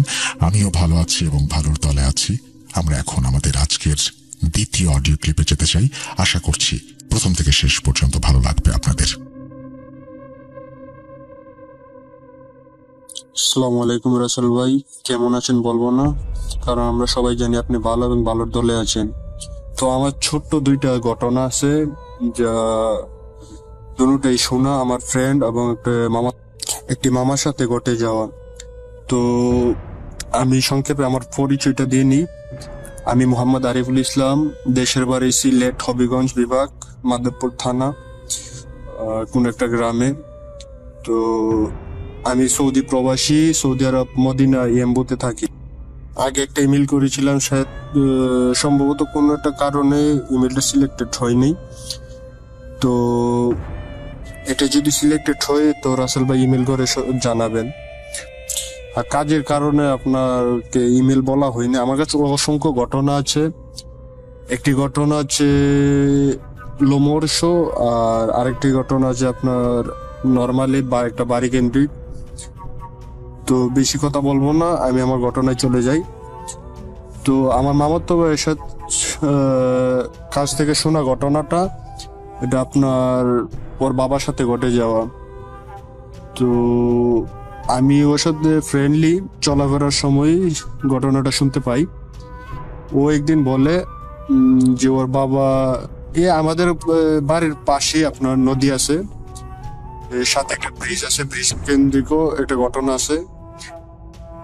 তো অনেক ওর বাবা ছোট যে সময় ছিল ওই সময় আপনার ওর বাবা সবার সাথে মাছ ধরতে যায় নদীতে। মাছ ধরাকালীন তো অনেক নদীতে এমনও জায়গা আছে যেখানে আপনার গভীর অনেক বেশি, আবার অনেক জায়গা আছে আপনার হাঁটু পানি। তো ওর বাবা বন্ধু বান্ধব নিয়ে যায়। যাওয়ার পরে ওই সময় আমরা ডেগ নিয়ে যাইতো, এখনো মাছ মারে। তো যাওয়ার পরে আপনার অনেকক্ষণ মাছ মারার পরে অনেক মাছ পাওয়ার পরে হঠাৎ করে ডুব দেই পানির নিচে মাছ ধরার জন্য। ডুব দেওয়ার পরে আর উঠে না। তারপর আপনার এই কনি জাল, যেটা উড়ান্না জাল বলা হয়, আমাদের এখানে কনি জাল বলে, ওই জাল মারে একজন লোক ছিল। তো সে তৎক্ষণাৎ ওই জায়গায় মধ্যে জাল মারার ফলে প্রথমে উঠে না, দ্বিতীয়বার উঠে না, তৃতীয়বার উঠে না, পঞ্চমবারের মাথায় সেই জালটা উঠে, সে জালে উঠার পরে আপনাকে আল্লাহর রহমতে জীবিত ছিল। তারপরে বাসায় নিয়ে আসার পর অনেক হুজুর কবিরাজ দেখায়, কাম হয় না, ওরা কিছু বলতে পারে না। তো তারপরে একদিন এক পাগল কোথায় থেকে জানি আসছে, আইসা বলে এই ছেলে মানে ওর বাবাকে দেখে বলতেছে যে কোন সময় যদি নদী বা আমাদের এখানে গাং বলে গ্রাম অঞ্চলের বাসায়, নদী বা গাঙে যায় তো ওকে মেরে ফেলবে, আর পাবি না। সেভাবেই বলে আর পাবি না, পাগলটা বলে। তো এরকম করে তারপর সে আর কোনোদিন নদীতে যায় নাই। সে কোনো মাছ মারে, কিন্তু সে নদীতে আর যায় নাই। তোর ছেলেরা সবাই নদীতে যায়। তো আরেকটা ঘটনা, সেটা আমার বন্ধুর বাবার সাথে ঘটে যাওয়া। স্কুল লাইফের বন্ধু ছিল। ওর বাবা ও রাতে মাছ মারে। আমাদের এখানে নদীর শাখা আছে, ছোট একটা শাখা, তিন নদীর মোহনা আছে, বা যে একটা তিন নদী সম্মিলিত হই একরকম। ওইখান থেকে একটা ছোট্ট একটা নদী গেছে আপনার, পানি সমান ভালো, অনেক অনেক পানি থাকে। তো আমরা এখানে এক জাতের জাল ভাই, আপনার ত্রিভুজ আকৃতির পুরা নদী বের দিয়ে ওরা জালটা নেয়। আমাদের এখানে বলা হয় বেল, অন্য অন্য জায়গায় অন্য অন্য নাম। তো ওর বাপে যেসব ওইগুলা রাত্রে মারে, বিশেষ করে রাত্রে মাছ উঠে। তো একদিন ওর বাবা গেছিল আপনার মাছ মারতে। যাওয়ার সময় ঘর থেকে বের হয়ে আপনার প্রায় 8টা-9টার দিকে, ও যেভাবে বলেছিল আমায়। তারপর নদীতে যাওয়ার পর আপনার আলহামদুলিল্লাহ ভালো মাছ পাই। তো কিছুক্ষণ পর আপনার বড় একটা মাছ উঠে, বোয়াল মাছ, বড়, প্রায় 4-5 কিলো হবে এরকম মাছ পেয়ে। তারপর ওর বাবা ধরে মাছটা। ধরার পর আপনার ও বলছে ওর বাবা মাছটা পেয়ে হাতে নিয়ে, যেমন আমাদের এখানে গ্রাম ভাষায় প্রচলিত আছে, কেউ নজর যাতে না লাগায় থুতু দেয় আর কি। বা আপনার এটা খারাপ ভাবতে পারেন, কিন্তু একটা গ্রাম্য ভাষায় বলা হয় যাতে নজর না লাগে, এই কারণে। তারপর থুতু দেওয়ার পরে মাছটা রাখে। তারপর কিছুক্ষণ প্রায় রাত 3টা-4টার দিকে ও বাড়িতে আসে। আসার সময় একটা আওয়ার পাড়ি দিতে হয়, 4-5টা 10টার মতন ক্ষেত আছে বড়ই। তারপর এই জায়গাটা পাড়ি দিয়ে ও বাসায় আসতে হয়। তো আসার সময় যে সময় মাছ খেতে আসে, বা এই যে নদীর থেকে পাড়ি দূর হচ্ছে যে মাছ রাস্তায় আসে। তো ওখানে আসার পর ও দেখতে পাই কি একটা অবয়ব, 4 ঠ্যাং মাটিতে দেখা যায় কিন্তু মাথা দেখা যায় না। তো এরকম দেখার পর ও দোয়া আজকার পরে দোয়া কালাম পড়তেছিল এবং আয়াতুল কুরসি পড়তেছিল। বিশেষ করে ওই থুতু দেওয়ার কারণে মাছের উপরে ওর যে লোভ ছিল না, ওইটাই ইয়ে করে দিছে। তারপরে আলহামদুলিল্লাহ ওই সময় ওর আর কিছু হয় নাই। তো এই ছিল আমার ঘটনা রাসেল ভাই। যদি সিলেক্টেড হয়ে জানাবেন। আর বিশেষ করে আমি সৌদি আরব প্রবাসী, সৌদি আরবে কর্মরত আছি। যদি সিলেক্টেড হয়ে জানাবেন। আমার কাছে অনেক ঘটনা আছে, আমি ইনশাল্লাহ চেষ্টা করবো দেওয়ার। যদি ভাই এটা সিলেক্টেড হই তাহলে আমি আমার আরেক খালু এবং ভাইয়ের সাথে ঘটে যাওয়া একটা লোমহর্ষক ঘটনা বলবো।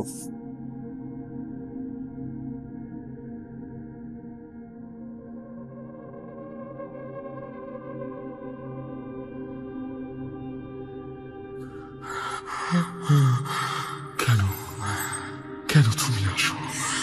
আমি শুধু তোমার সাথেই থাকতে চাই। কিভাবে সম্ভব? মৃতদের এই পৃথিবীতে থাকতে নেই। তুমি তুমি চলে যাও প্লিজ, চলে যাও।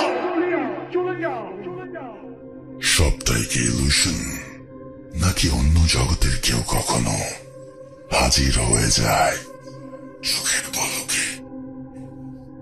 ভূত.com with Russell। আরো একবার আপনাদের সবাইকে স্বাগত জানাচ্ছি আমি রাসেল। আশা করছি আপনারা ভালো আছেন, ভালোর তলে আছেন। শুরুতেই বলেছিলাম আজকের ঘটনাগুলো এসেছে বাংলাদেশের বিভিন্ন প্রান্ত থেকে। শুক্রবারে আপনারা শো শোনেন, অনেকে হয়তো এটাও জানেন যে বৃহস্পতিবারে আমাদের আরো একটি শো হয়। কিন্তু আপনারা নিশ্চয়ই এটা জানেন না যে এর বাইরেও আমরা কত কিছু নিয়ে আসি প্রতিদিন আপনাদের জন্য। তাই আমাদের চ্যানেলটি সাবস্ক্রাইব করুন এবং আপনার বন্ধুদের সাথে এই চ্যানেলটি শেয়ার করুন। আগের ঘটনাতে আমরা জানলাম তিনি ভূত.com সম্পর্কে জানতেন না। আমরা এটা চাই না। চলুন সরাসরি ঘটনায় যাওয়া যাক। নদী শব্দটি শুনলেই কল্পনায় চলে আসে প্রকৃতি, মায়ের কোলে জাগ্রত একটি শিশুর কথা। কখনো অজস্র কান্নার স্রোতের ন্যায় বয়ে চলে, আবার কখনো শান্ত শিশুর মতো ভীষণ নিশ্চুপ। কিন্তু কখনো কি ভেবেছেন একটি মরা নদী যার কোনো স্রোত নেই, কোনো পানি নেই, সেটাই মানুষের মৃত্যুর কারণ হয়ে দাঁড়ায়? আসসালামু আলাইকুম রাসেল ভাই ও প্রিয় লিসেনার্স, আশা করি আল্লাহর অশেষ সহমতে ভালো আছেন এবং সুস্থ আছেন। এটা ভূত.com-এ পাঠানো আমার প্রথম ঘটনা। ঘটনাটির সাথে সরাসরি যুক্ত থাকায় ঘটনাটি অনেক লম্বা। যেহেতু জীবনে প্রথম ঘটনা লিখতে বসেছি, তাই সাজিয়ে লিখতে পারবো কিনা জানি না। যতটুকু সম্ভব সাজিয়ে বলার চেষ্টা করব। ভুল ত্রুটি ক্ষমা সুন্দর দৃষ্টিতে দেখবেন। অনেকেই তাদের মূল্যবান সময় দিয়ে ঘটনাটি শুনতে এসেছেন, তাই আর দেরি না করে ঘটনায় যাব। আমি মোহাম্মদ আশিকুর রহমান অমিত বলছি কুষ্টিয়া জেলার অন্যতম সুন্দর ও ছোট্ট একটি গ্রাম বাঁশগ্রাম থেকে। আমি একজন ঘোস্ট ইনভেস্টিগেটর এবং আমাদের প্রায় 13 জনের একটি টিম আছে। আমাদের একজন ওস্তাদ আছে। আমরা প্রায়ই প্যারানর্মাল জায়গায় সন্ধান করি এবং সেখানে গিয়ে ভৌতিক কোনো বিষয় আছে কিনা এগুলো নিয়ে ইনভেস্টিগেশন করি। জীবনে এই ছোট্ট বয়সে আমি অনেক কিছু দেখেছি যা হয়তো কেউ দেখতে চাইবে না। আমাদের গ্রামটি এই ডাকুয়া নদীর পাড় ঘেঁষে দাঁড়িয়ে আছে। ডাকুয়া নদীটি কুষ্টিয়ার গড়াই নদীর একটি ছোট্ট শাখা এবং নদীটা প্রায় এতটাই মৃত যে বর্ষাকাল আসলেও কোমরের বেশি পানি ওঠে না। গ্রীষ্মের গরমে নদীটা শুকিয়ে কাঠ হয়ে যায় এবং আমরা সহ অনেকেই সেখানে পিচ কেটে ক্রিকেট খেলি। নদীর পাড়ে রাস্তা এবং রাস্তার পাশেই আমাদের গ্রাম এবং নদীর ওপারে হিন্দু সম্প্রদায়ের একটি গোষ্ঠী ও তাদের পুরনো শ্মশান ঘাট।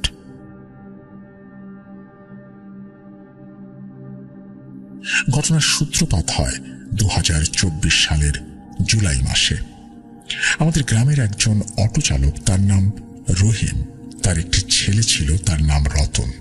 বয়স আনুমানিক 7 থেকে 8 বছরের মতো হবে।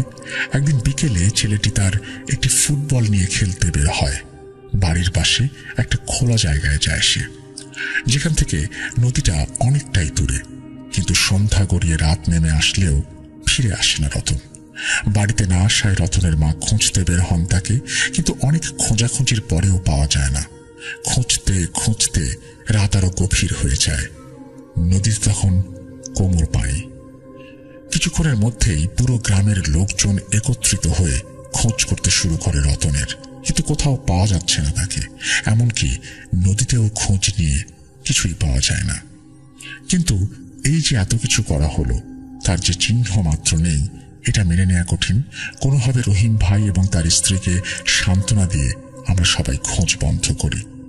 সকালে আলো ফুটতেই আমরা আবার বের হই। কেউ কেউ মাইক ভাড়া করে ছুটে যায় আশেপাশের গ্রামগুলোতে। কোথাও নেই রতন। এভাবে কেটে যায় আরো একদিন। পরের দিন সকালে রতনের চাচি বাজারে যাচ্ছিলেন কিছু কেনাকাটা করার জন্য।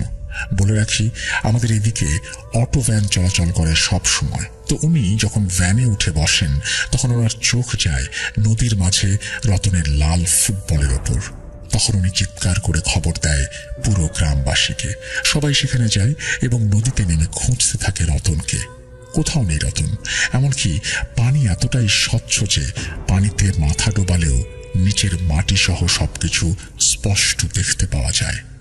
অনেক খোঁজাখুঁজির পর খবর দেওয়া হয় ফায়ার সার্ভিসে এবং পুলিশকে। খোঁজ চলতে থাকে পানিতে, কিন্তু কোথাও কোনো চিহ্ন নেই। এভাবে খোঁজ চলতে থাকায় প্রায় 2 দিন কেটে যায়, কিন্তু পাওয়া যায় না তাকে। 2 দিন পর আবার ছোট মামা নদীতে নামেন গরু গোসল করানোর জন্য, কিন্তু হাঁটু পানিতে নেমেই গরুটি হঠাৎ কেমন যেন ডেকে ওঠে পানির দিকে তাকিয়ে এবং ছুটে চলে যায়।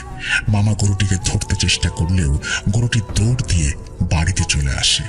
শরীরে কাদা হয়ে যাওয়ায় মামা আবারও নদীতে যায় এবং পানিতে ডুব দিতেই কিছু একটা দেখে উনি পাড়ে উঠেই চিৎকার করে বেহুঁশ হয়ে যান। তখন রাস্তা দিয়ে যাওয়ার সময় একজন ভ্যান চালক ওনাকে দেখে এবং নিচে এসে ওনাকে হুঁশে ফেরায়। এরপর মামা ওনাকে বলেন নিচে উনি কাউকে বিভৎস অবস্থায় দেখেছেন। তখন ভ্যান চালক আশেপাশের লোকজনকে খবর দেয় এবং সবাই এসে একটা লাশ উদ্ধার করে। লাশটা আর কারো নয়, রতনের। রতনকে এতটা বিভৎস অবস্থায় পাওয়া যায় যে তাকে যদি দুর্বল হৃদয়ের কোনো মানুষ দেখে, সে সহ্য করতে পারবে না। লাশের বিবরণটা ছিল ওর হাত 2টা আকাশের দিকে, যেমনটা মানুষ আত্মসমর্পণ করলে করে, এবং চোখ 2টা বের হয়ে গেছে, সাথে ওর জিহ্বা অস্বাভাবিকভাবে বাইরে এসে পড়েছে। তারপর গ্রামের সবাই লাশটা ধরে নিয়ে আসে এবং দাফন কাজ সম্পন্ন করা হয়। কেটে যায় 1 মাস। নদীতে তখন পানি নেমে গেছে অনেকটা। একদিন আমাদের গ্রামের এক মেয়ে শান্তা একটি গামলায় করে কিছু কাপড় নিয়ে নদীতে যায় কাপড় ধুতে, কিন্তু অনেক সময় পার হয়ে গেলেও সে আর ফিরে আসে না। বাবা মায়ের একমাত্র আদরের মেয়ে এভাবে অনেক সময় পার হয়ে গেলেও বাড়িতে না আসায় শান্তার মা নদীতে যায় ওকে ডেকে নিয়ে আসতে, কিন্তু নদীর পাড়ে বসে আছে শুধু ওর গামলা ভর্তি জামা কাপড় আর জুতো, এবং পায়ের ছাপ স্পষ্ট বলে দেয় ও নদীতে নেমেছে কিন্তু আর উঠে আসেনি। ব্যাপারটা অল্প সময়ের মধ্যেই জানাজানি হলে সবাই নদীতে নামি আমরা, এবং টানা 4 দিন খোঁজ করার পরও আমরা ব্যর্থ হয়ে ফিরে আসি। সবার মাথায় তখন একটাই প্রশ্ন, এই হাঁটু পানিতে মেয়েটা যাবে কোথায়? মেয়ে হারানোর শোকে পাগলের মতো হয়ে যায় ওর বাবা মা, কিন্তু পাওয়া যায় না তাকে। চলে যায় আরো 5 মাস। বৃষ্টির মৌসুম চলে গেলে নদীর পানি নামতে শুরু করে এবং নদীর পানি শুকিয়ে ওপরের মাটি শক্ত হয়ে যায়। আমরা পিচ কাটার জন্য সবাই মিলে কোদাল ও কাস্তে নিয়ে চলে যাই সেখানে। আমরা প্রায় 20-25 জনের একটি টিম জঞ্জাল সাফ করে নিচে কাটার জন্য নদীর মাঝখানে একটা জায়গা নির্মাণ করি। পিচ কাটা শুরু করি। প্রথমে আমরা সিদ্ধান্ত নেই যে মাটি ওপর থেকে সরিয়ে সমান করে দিলেই হবে। আমাদের দলের একটা ছেলে রকি কোদাল হাতে নিয়ে পিচের কাজ শুরু করে এবং বাকিরা সবাই মাটি সরানোর কাজ করতে থাকে। যখন আমরা পিচের অর্ধেকটা সম্পন্ন করে ফেলেছি তখন রকি আমাদের সবাইকে ডাক দেয় এবং আমাদের রক্তের মতো কিছু একটা দেখায়। শক্ত মাটি, সেখান থেকে রক্ত বের হয়ে আসছে। ওই জায়গায় কেমন নরম তুলতুলে হয়ে আছে। তারপর ওপরের মাটি সরাতেই আমরা ওইখানে একটা পা আবিষ্কার করি। পরে আমরা পুলিশকে ফোন করলে সেখানে পুলিশ আসে এবং লাশ সংগ্রহ করে। তবে আশ্চর্যের বিষয় হলো এই লাশটাও আর কারো নয়, সেই শান্তার। আজ থেকে 5 বছর আগে এই নদীতে যে হারিয়ে গিয়েছিল। তবে ভয়ের ব্যাপার হলো এই যে ওর শরীরের মাংস একটুও পচেনি এবং পুরো শরীরে টিউমারের মতো পানি দিয়ে ফোসকা পড়ে গেছে, আর ওকে এমন ভাবে পুঁতে রাখা হয়েছিল যেন কেউ ওর চুল ধরে মাটির নিচে নিয়ে গিয়েছিল। লাশের বিবরণ ওই রতনের মতো 2টা হাত আকাশের দিকে, আর চোখ ও জিহ্বা বের হয়ে এসেছে অস্বাভাবিকভাবে। পুলিশ লাশটাকে নিয়ে চলে যায় এবং যাবতীয় কার্যকলাপ শেষ করে জানাজা পড়িয়ে লাশটিকে দাফন দেয়া হয়। শীত চলে যায়, আবার নদীতে পানি আসে বর্ষার সময়। এবার পানির পরিমাণ একটু কম, তবে গ্রামের লোকজন বুদ্ধি করে একটা জায়গায় গর্ত করেছে, সেখানে পাট ডুবিয়ে রাখা যায়। একদিন আমাদের নদীর ওপারে হিন্দু সম্প্রদায়ের একটা ছেলে তার সাথে নদীতে নামেন পাট ডুবিয়ে রাখার জন্য। তারা তাদের কাজটি সম্পন্ন করেন, কিন্তু নদী থেকে আর বাড়ি ফিরে যেতে পারেন না। তবে এবার তাড়াতাড়ি তাদের লাশ পাওয়া যায় ওই পাট গাছের গাদার ভেতরে, সেখানেই তাদেরকে ডুবিয়ে রাখা হয়েছিল। তখন হাত 2টা উপরে আকাশের দিকে এবং চোখ ও জিহ্বা বের হয়ে এসেছে। মাত্র কয়েক ঘন্টায় লাশের মুখটা এত বিভৎস হয়ে গিয়েছিল যে আমরা যখন লাশ 2টা দেখি আমাদের হৃৎপিণ্ড কেঁপে ওঠে। পুলিশ এবারেও তদন্ত চালায়, কিন্তু কিছু পায় না। তবে এইবার আমাদের টিমের সবাই মিলে একটা আলোচনা করি এবং রহস্য উদ্ঘাটনের জন্য প্ল্যান করি। একটা কথা বলে রাখি, আজ থেকে 9 বছর আগে আমাদের একজন হুজুরের সাথে দেখা হয়েছিল। রাজশাহী থেকে তিনি এসেছিলেন। উনি রাস্তায় অচেতন হয়ে পড়েছিলেন। আমরা ওনাকে নিয়ে স্থানীয় একটা প্রাইভেট হাসপাতালে ভর্তি করে দিই। ওনার চিকিৎসা করাই এবং সুস্থ হওয়ার পর উনি আমাদের সবাইকে একটি করে কালো রঙের পাথর দেন, যেটা আমরা সবাই আংটির মধ্যে সেট করে ব্যবহার করতাম। আলোচনা শেষ করি। আমরা সিদ্ধান্ত নেই আজকে রাতে আমরা নদীতে ওই শ্মশান ঘাটে যাব এবং 3 জন করে টিম বানিয়ে দেখব আসলে এখানে কি ঘটছে। যেই ভাবা সেই কাজ। আমরা রাতে 10টার সময় আমাদের স্পেশাল টর্চ ও ক্যামেরা সহ যাবতীয় কার্যকলাপের সম্পূর্ণ জিনিসপত্র লুকিয়ে শ্মশানে নিয়ে যাই। বলে রাখি, শ্মশানটা খুবই পুরনো এবং এই শ্মশানের পাড় ঘেঁষে দাঁড়িয়ে আছে বিশাল এক বটগাছ। ওই বটগাছের দিকে তাকালে মনে হয় যেন পুরো একটি গ্রামের ছায়া দেওয়ার জন্যই সে দাঁড়িয়ে আছে ওভাবে। যাই হোক, আমার টিম মেম্বারদের বুঝিয়ে আমরা 4টা দলে ভাগ হয়ে যাই এবং আলাদা আলাদা জায়গায় ক্যামেরা অন করে টর্চ হাতে বসে থাকি। আর চারিদিকে শুধু অন্ধকার আর অন্ধকার। শুধু বাজারের দোকানে লাইট জ্বালানো হয়েছে। রাত 2:15 হঠাৎ করে বাজারের সব আলো বন্ধ হয়ে গেল। বুঝতে পারি বিদ্যুৎ চলে গেছে। এবার চারিদিকে অন্ধকার এসে আমাদের ঘিরে ফেলে। হঠাৎ আমার দলের একজন বলে, ভাই দূরে তাকাও, দেখো কিছু একটা আসছে। আমি তাকিয়ে দেখি আসলেই আবছা একটা আলো খুব ধীর গতিতে নদীর উপর দিয়ে আসছে। তবে ওটা অনেক দূরে এবং আমাদের কাছে আসতেও অনেক সময় লেগে যাবে। আমরা এবার সবাইকে মেসেজ দিয়ে বলি একসাথে হওয়ার জন্য, সবাই। এবং একসাথে হলে আমরা সবাই এক দৃষ্টিতে ক্যামেরা অন করে ওই আলোটার দিকে তাকিয়ে থাকি। আলোটা আস্তে আস্তে স্পষ্ট হতে থাকে এবং মনে হচ্ছে একটা ছোট নৌকায় একজন বসে আছে যার শরীর থেকে এমন আলো বের হচ্ছে। আমরা ভাবি, আচ্ছা নদীতে পানির ব্যবস্থা আর যে পরিমাণ কচুরি পানা আছে, নদীর উপর থেকে আপনা আপনি নৌকাটা আসছে কিভাবে? কিছুক্ষণ পর ওই আলোটা আমাদের আরো কাছে চলে আসে। আমরা দেখি, যা দেখি পৃথিবীর কেউ যেন সেই দৃশ্য না দেখে। একটা সাদা অবয়ব যার হাতে একটি মাথা, যেটা সে 2 হাত দিয়ে ধরে দাঁড়িয়ে আছে।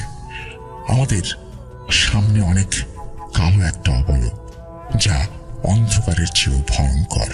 ওই সাদা অবয়বটির আলো ছায়ায় তাদের উপস্থিতি স্পষ্ট বোঝা যাচ্ছিল।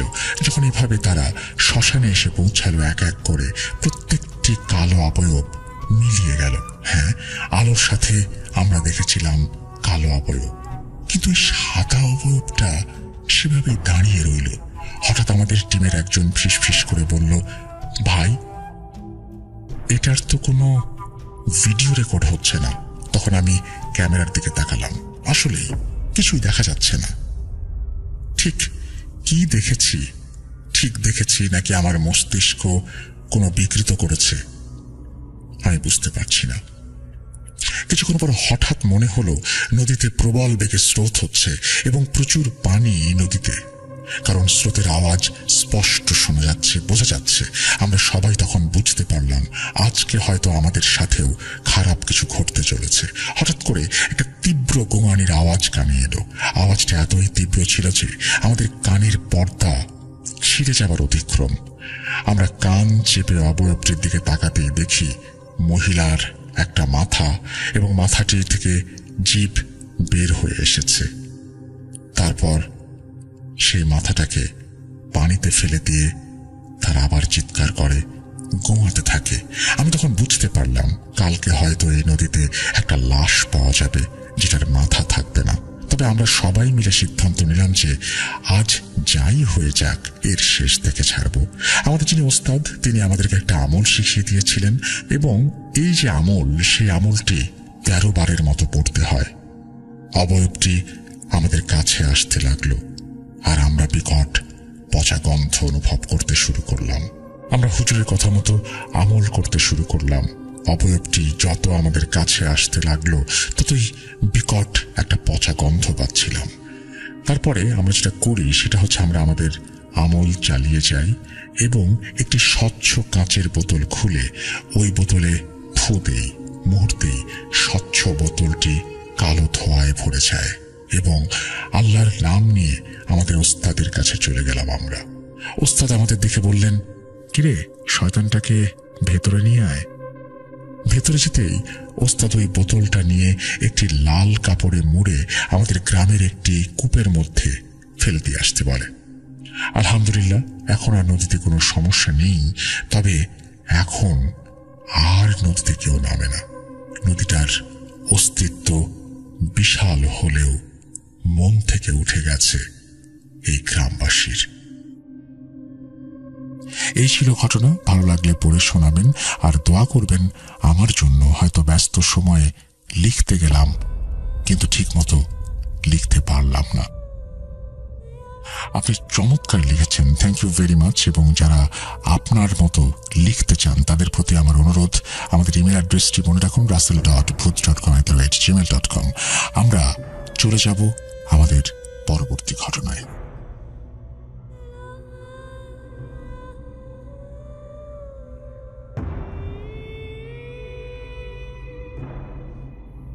Spirit, be here with me.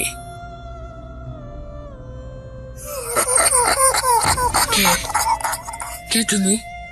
Booth.com.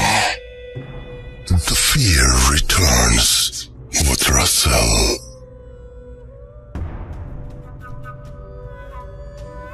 আপনাদের সবাইকে এখনো পর্যন্ত আমাদের সঙ্গে থাকার জন্য ধন্যবাদ। অনেকে এই অডিও ক্লিপ পছন্দ করেন না, কিন্তু আপনারা দেখেছেন যে আমরা অডিও ক্লিপে এক ধরনের পরিবর্তন নিয়ে এসেছি এবং যাদের ঘটনা আমরা সিলেক্ট করছি তাদের ঘটনা আপনাদের পছন্দ হওয়ারই কথা। তো এরপরে যদি কোনো একদমই কোনো কমপ্লেন থাকে আমাদের জানাবেন। আমরা চলে যাচ্ছি আমাদের পরবর্তী ঘটনায়। হ্যালো, আসসালামু আলাইকুম রাসেল ভাই এবং প্রিয় শ্রোতা বন্ধুরা, আশা করি আপনারা সকলে ভালো আছেন এবং সুস্থ আছেন। আমি মোহাম্মদ সাবিত আলম বলছি ময়মনসিংহ বিভাগ থেকে। আমি আজকে আপনাদের সামনে হাজির হয়েছি সম্পূর্ণ নতুন একটি ঘটনা নিয়ে। যে ঘটনাটি আমাকে বলেছেন মারিয়াম নামের একজন আপু। উনি আসলে বর্তমানে ৪৫ বছর বয়সী হবেন এবং এই ঘটনাটি যখন ঘটে তখন ওনার বয়স ছিল বলতে গেলে ১১ থেকে ১২ বছর। উনি যতটুকু আমাকে আর কি বলেছিলেন। মারিয়াম আপুর বাসস্থান ছিল টাঙ্গাইলের কোনো একটা জায়গায়। আমি প্রাইভেসির জন্য ওনার এক্সাক্ট ঠিকানাটা বলছি না, কিন্তু টাঙ্গাইলের কোনো একটা জায়গায় ওনার বাসস্থান ছিল। চলুন আর কথা বাড়াবো না, ঘটনায় চলে যাই মারিয়াম আপু। তো আপু ঘটনাটি আমাকে যেভাবে বলেছেন, আমি ঘটনাটি আমার ভাষায় ওনার মতো করেই বলছি। উনি বলেছিলেন যে যখন ওনার বয়স এরকম ১১ থেকে ১২ বছর হয়েছে, ওনার বাবা ছিল না ওই টাইমে। ওনার বাবার ১-১.৫ বছর আগেই মৃত্যু হয়ে যায়। ইন্না লিল্লাহি ওয়া ইন্না ইলাইহি রাজিউন। তো ওনার বাবার মৃত্যু হওয়ার পরে ওনাদের বাসার যে কন্ডিশনটা ছিল সেটা হচ্ছে ওনাদের ওনার বাবার পেনশনের যে টাকাগুলো আসলে আসতো সেগুলো দিয়ে আর ওনারা যে বাড়িতে থাকতেন সেটার নিচতলায় ভাড়া দেওয়া ছিল। ওই ভাড়ার টাকায় ওনাদের আসলে দিন চলে যাচ্ছিল কোনো রকমে। কিন্তু মাঝখানে এমন কিছু কিছু ঘটনা শুরু হয় ওনাদের সাথে যেগুলোর কারণে আসলে ওনাদের এই ফাইন্যান্সিয়াল কন্ডিশনটাও কিছুটা নষ্ট হয়ে যেতে শুরু করে। যেমন ওনাদের বাসার নিচতলায় যে ভাড়াটিয়াটা ছিল, ওনারা বারবার হচ্ছে আপুদের কাছে নালিশ করতো যে আমাদের বাসায় কোনো একটা প্রবলেম আছে, হয়তো বা মেবি জিন রিলেটেড কোনো প্রবলেম আছে। সো আপনারা বিষয়টি একটু দেখেন বা কোনো হুজুরের পরামর্শ নেন। কিন্তু মারিয়াম আপু এবং তার আম্মু এই বিষয়গুলোতে খুব বেশি একটা পাত্তা দিতেন না, কারণ ওনারা চিন্তা করতেন কি যে মাঝে মাঝে ভাড়াটিয়ার এরকম আচরণ করে যেন ওনাদের কাছ থেকে ভাড়াটা বেশি না নেওয়া হয়, বা বছর বছর যে একটা ভাড়া বাড়ানোর টেন্ডেন্সি আছে সেটা যেন না করা হয়। ওনাদের বাসার বর্ণনা যদি দেওয়া হয় তাহলে ওনাদের বাসাটা ছিল ২ তলা বিশিষ্ট একটা বাসা, যে বাসার উপরের তলায় ওনারা নিজে থাকতেন এবং নিচ তলায় থাকতেন ভাড়াটিয়ারা। আর একটা কথা হচ্ছে মারিয়াম আপুর বাসায় যারা থাকতেন ওনারা ২ জন সদস্যই, মারিয়াম আপুর আম্মু এবং উনি নিজে। ওনার আর কোনো ভাই বোনও নেই, যেহেতু বাবা নেই, কাজে ২ জন একসাথেই থাকতেন। এভাবেই দিন যাচ্ছিল। আস্তে আস্তে নিচতলা থেকে কমপ্লেন্ট আসতে শুরু করলো প্রায় প্রতিদিন। এরকম কমপ্লেন্ট আসতে আসতে একদিন সেই ভাড়াটিয়ারা বলল মারিয়াম আপুর আম্মুকে যে আমরা বাসাটা ছেড়ে দিচ্ছি, we can not live here anymore because this is dangerous I think right now. এরপরে ওনারা বাসাটা ছেড়ে দেওয়ার জন্য সম্পূর্ণ পদক্ষেপ নিয়ে নিলেন। ১ মাস আগে নোটিশ দেওয়ার পরে পরের মাস শুরু হয়নি, ওনারা মোটামুটি প্রায় ২৫-২৬ তারিখের দিকে বাসাটা ছেড়ে দেয়। আলটিমেটামের আগেই বাসাটা ছেড়ে দেওয়া হয়। বাসা ছেড়ে দেওয়ার পরে মারিয়াম আপু এবং ওনার আম্মু যে ছিলেন, দুইজন মিলে বাসার ভেতরে সম্পূর্ণ চেক করেন এবং পরিষ্কার করান। আর দেখেন ভেতরে কোনো কিছুই নেই, একটা সুইও নেই, এরকম একবারে খুবই পরিষ্কার বাসা। মানে পরিষ্কার বলতে পুরাতন ভাড়াটিয়ার কোনো জিনিসপত্র নেই। কিন্তু যেহেতু বাসাটা ভাড়া দিতে হবে, সেহেতু ওনাদেরকে বাসাটা ক্লিন করানোর প্রয়োজন ছিল। তো ওনারা বাসাটাকে লোক দিয়ে ক্লিন করান এবং লোকগুলো ওনাদের পরিচিতই ছিল। এরপর যখন আবার বাসা ভাড়া নেওয়ার কথা ওঠে, অন্য কারো ভাড়াটিয়ার কেউই বাসা ভাড়া নিতে চায় না, কারণ ওনাদের যে ভাড়াটিয়ারা ছিল ওনারা আসলে মারিয়াম আপুদের সাথে একটা নাইনসাফি করে গেছে বলে উনি মনে করেন। যেমন ওনারা বাসা ছাড়ার কারণ হিসেবে প্রতিবেশীদেরকে এটা বলে গিয়েছিলেন যে ওনাদের বাসায় জিনের উপদ্রব বা অশরীরী কিছুর উপদ্রব আছে, যেই কারণে ওনারা বাসাটা ছাড়তে বাধ্য হচ্ছেন।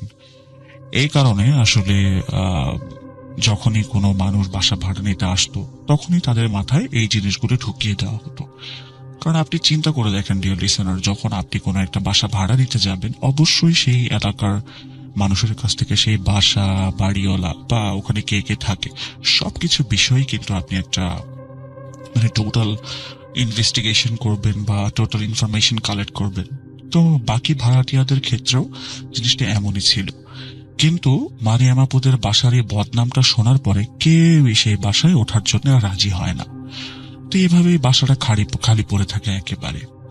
তো বাসা যেহেতু খালি, সেই ক্ষেত্রে এখন মারিয়াম আপুদের যে দোতলায় বাসা ছিল ওনাদেরও ভয় লাগতে শুরু করে। কারণ সম্পূর্ণ বাসায়, এই 2 তলা একটা বাসা, এই সম্পূর্ণ 2 তলা বাসায় ওনারা ছাড়া আর কেউ নেই, 2 জন মাত্র মহিলা মানুষ। তো ওনাদের কিছুটা ভয় লাগতে শুরু করে যে যদি এখানে এরকম উল্টাপাল্টা কিছু হয়েও যায়, আমাদেরকে কে রক্ষা করবে এসে, এরকম চিন্তা তাদের হতো। তো একদিন রাতের বেলা ওনারা ঘুমাচ্ছিলেন, এমন সময়ে নিচতলা থেকে খুবই জোরে দৌড়াদৌড়ির সাউন্ড আসতে শুরু করে, খুবই জোরে জোরে। ইট জাস্ট লাইক যে ওই বাসাটায় there is a party going on, একটা পার্টি হচ্ছে, কিন্তু নিচতলায় তো কেউ নাই। তাহলে এই পার্টি, এরকম সাউন্ড, এই জিনিসগুলি কোত্থেকে আসছে? ওনার আম্মু ওনাকে বললেন যে মা দেখো, তোমার এগুলো নিয়ে এত কিছু চিন্তা করার দরকার নাই, জাস্ট তুমি ঘুমায় যাও। কিন্তু মারিয়াম আপু দেখেছিলেন যে ওনার মায়ের চোখে মুখে একটা ভয়ের ছাপ, কারণ 2 জনই জিনিসটা শুনতে পেয়েছিলেন। এভাবে সেদিন পার হয়ে গেল এবং পরবর্তী দিন ওনাদের বাসায় ওনাদের প্রতিবেশীরা আসলো। এসে ওনার আম্মুকে বলছে যে আপা, আপনাদের বাসা থেকে তো রাতের বেলা এরকম সাউন্ড পাচ্ছিলাম, কোনো কিছু কি সমস্যা ছিল? মারিয়াম আপুর আম্মু বলে কি না, এরকমটা আসলে কোনো সমস্যা তো নাই, বাট আমরাও সাউন্ড পেয়েছিলাম, হয়তো বা নিচে কোনো কুকুর বিড়াল মারামারি করছিল এই কারণে হয়তো বা। কিন্তু মারিয়াম আপুর আম্মু বুঝতে পেরেছিলেন বিষয়টা যে there is something going on, যেটা ইজ নট রাইট। এরপরে একদিন মারিয়াম আপু স্কুল থেকে ফিরলেন এবং উনি দেখলেন যে ওনার আম্মু বাড়িতে নেই। ওনার আম্মু বাড়িতে না থাকার জন্য উনি রান্নাঘরে গেলেন এবং গিয়ে দেখলেন কি যে রান্নাঘরে আজকে কি রান্না করা আছে, আমি কি খাবো। গিয়ে দেখলেন মানে রান্নাঘরে মোটামুটি রান্নায় তখনও শেষ হয় নাই, ওনার আম্মু ভাত রান্না করে গেছেন, আর যে তরকারি ছিল ওটা সম্পূর্ণ রান্না না করেই মেবি কোনো একটা কাজে বাহিরে গেছেন। তখন উনি শুনতে পেলেন কি রান্নাঘরের জানালা দিয়ে সেই নিচতলা থেকে কারো হাঁটা চলা এবং দৌড়াদৌড়ির শব্দ আসছে। এবার উনি বেশ কিউরিয়াস হয়ে গেলেন এবং চিন্তা করলেন কি যে I need to go there and look for what is it. তো উনি চলে গেলেন আস্তে আস্তে সেখানে।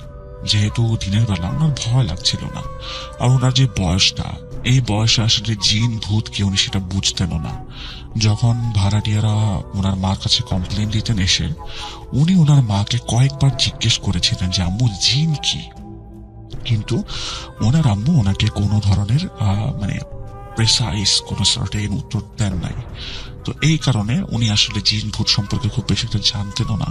তারপরেও মানুষের যে একটা ইনার ফিয়ার আছে, যে কোনো একটা অন্ধকার ঘরে যাওয়ার জন্য, এটা ওনার মধ্যে তখন বেশি একটা ছিল না, বিকজ উনি খুব ছোট ছিলেন, এত জিনিস আসলে ওনার মাথায় থাকার মতো ছিল না।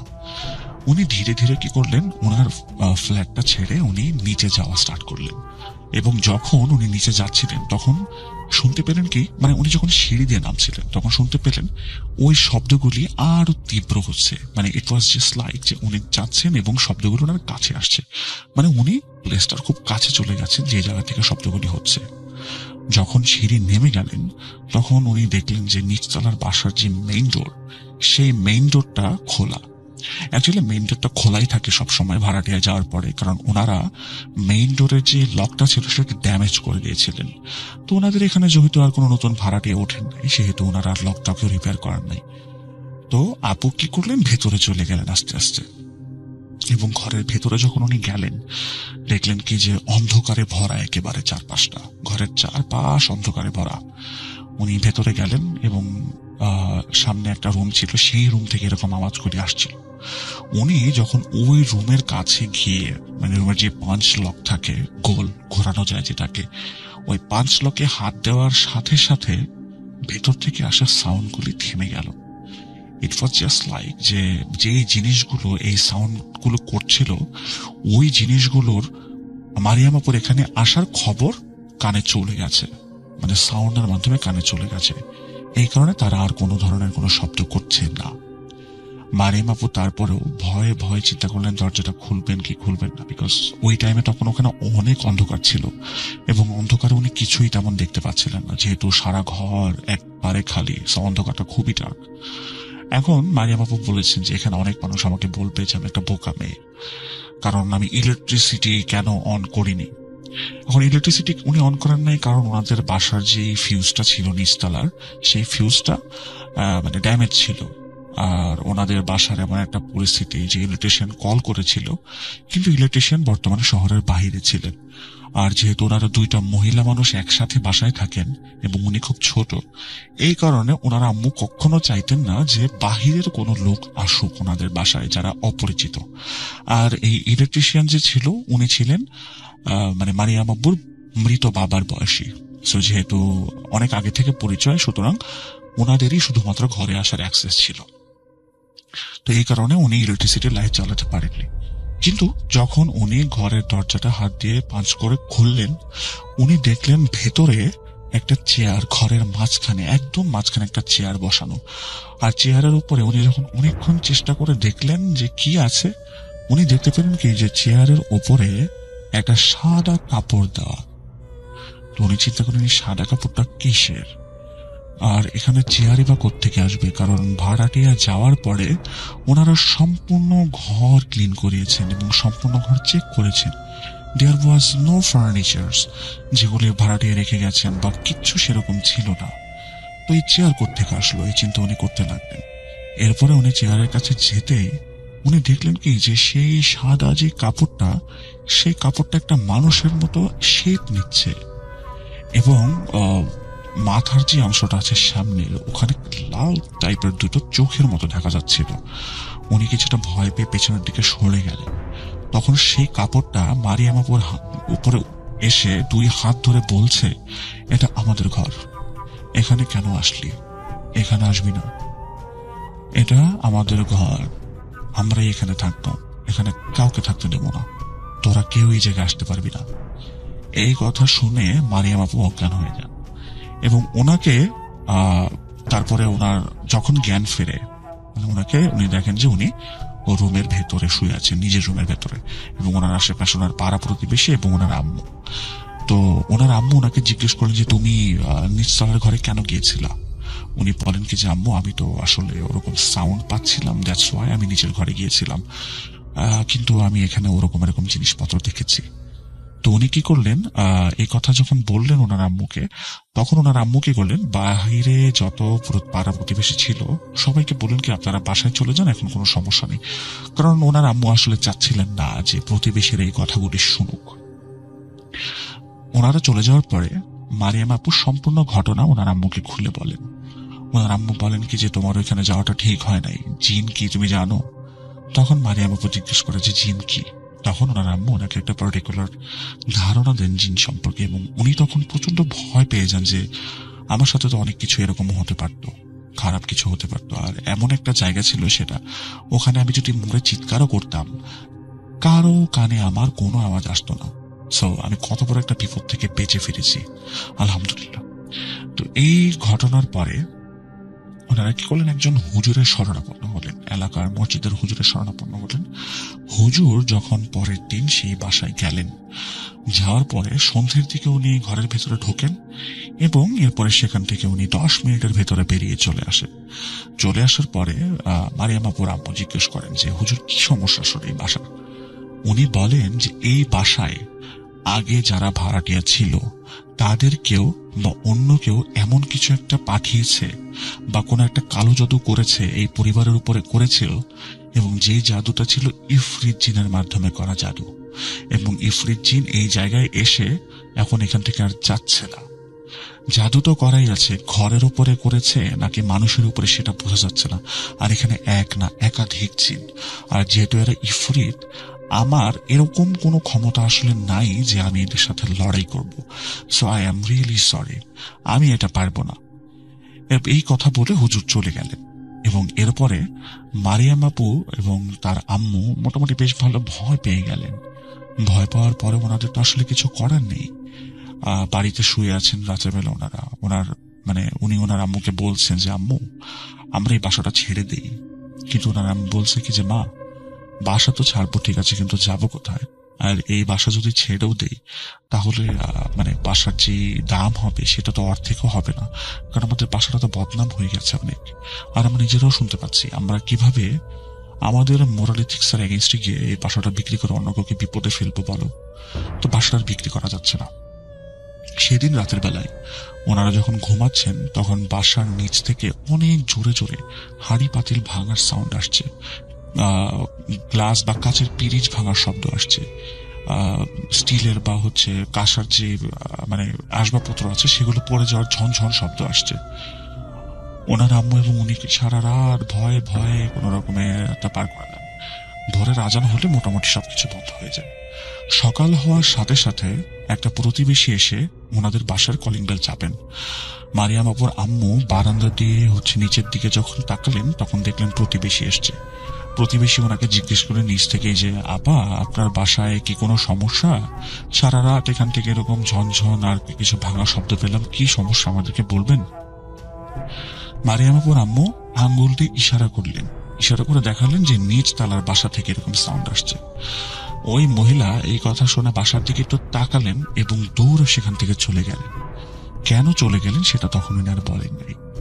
সন্ধ্যার দিকে মারিয়াম আপু এবং ওনার আম্মু মিলে দুইজনে ওই প্রতিবেশীর বাড়িতে গেলেন এবং প্রতিবেশীকে যখন জিজ্ঞেস করা হলো যে আপনি এভাবে কি কারণে চলে এলেন, তখন সেই প্রতিবেশী বললেন যে আপনাদের বাড়িতে অবশ্যই কিছু একটা আছে। আমি যখন ওখানে উকি দিয়েছিলাম কিছু একটা এরকম আমি দেখলাম, আর সাদা কাপড়ে মোড়ানো লাল লাল চোখের মতো কিছু একটা দেখা যাচ্ছে, আমার গলা টিপে আমাকে উপরে তুলে ফেলেছে। আমার কাছে মনে হলো আমি তার কাছে এবং আমাকেই গলা টিপে উপরে তুলে ফেলেছে এবং আমি সেটা দেখছি। এই দৃশ্য দেখে আমার পক্ষে থাকা সম্ভব হয়নি। আপা আপনাদের বাসাটায় সমস্যা আসে, এটা আপনারা ছেড়ে দেন। এই কথা বলার পরে মারিয়াম আপুর আম্মু আবার সেই হুজুরের সাথে যোগাযোগ করেন এবং বলেন কি যে এটা কি করা যায়। হুজুর বলেন যে এখানে আমাদের কিছু করার নেই, বেটার হবে আপনারা এই বাসাটা ছেড়ে দেন। তো বাসাটা তখনও বিক্রি করা হয়নি। মারিয়াম আপু এবং ওনার আম্মু চলে গেলেন মারিয়াম আপুর নানি বাড়িতে। সেখানে মোটামুটি প্রায় 1-1.5 বছর ওনারা থাকলেন।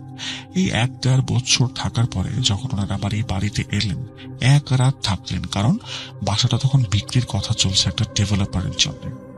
তো ডেভেলপারের জিনিসপত্র সাইন করার জন্য ওনাদেরকে সেই বাসাটা একদিন থাকার প্রয়োজন ছিল।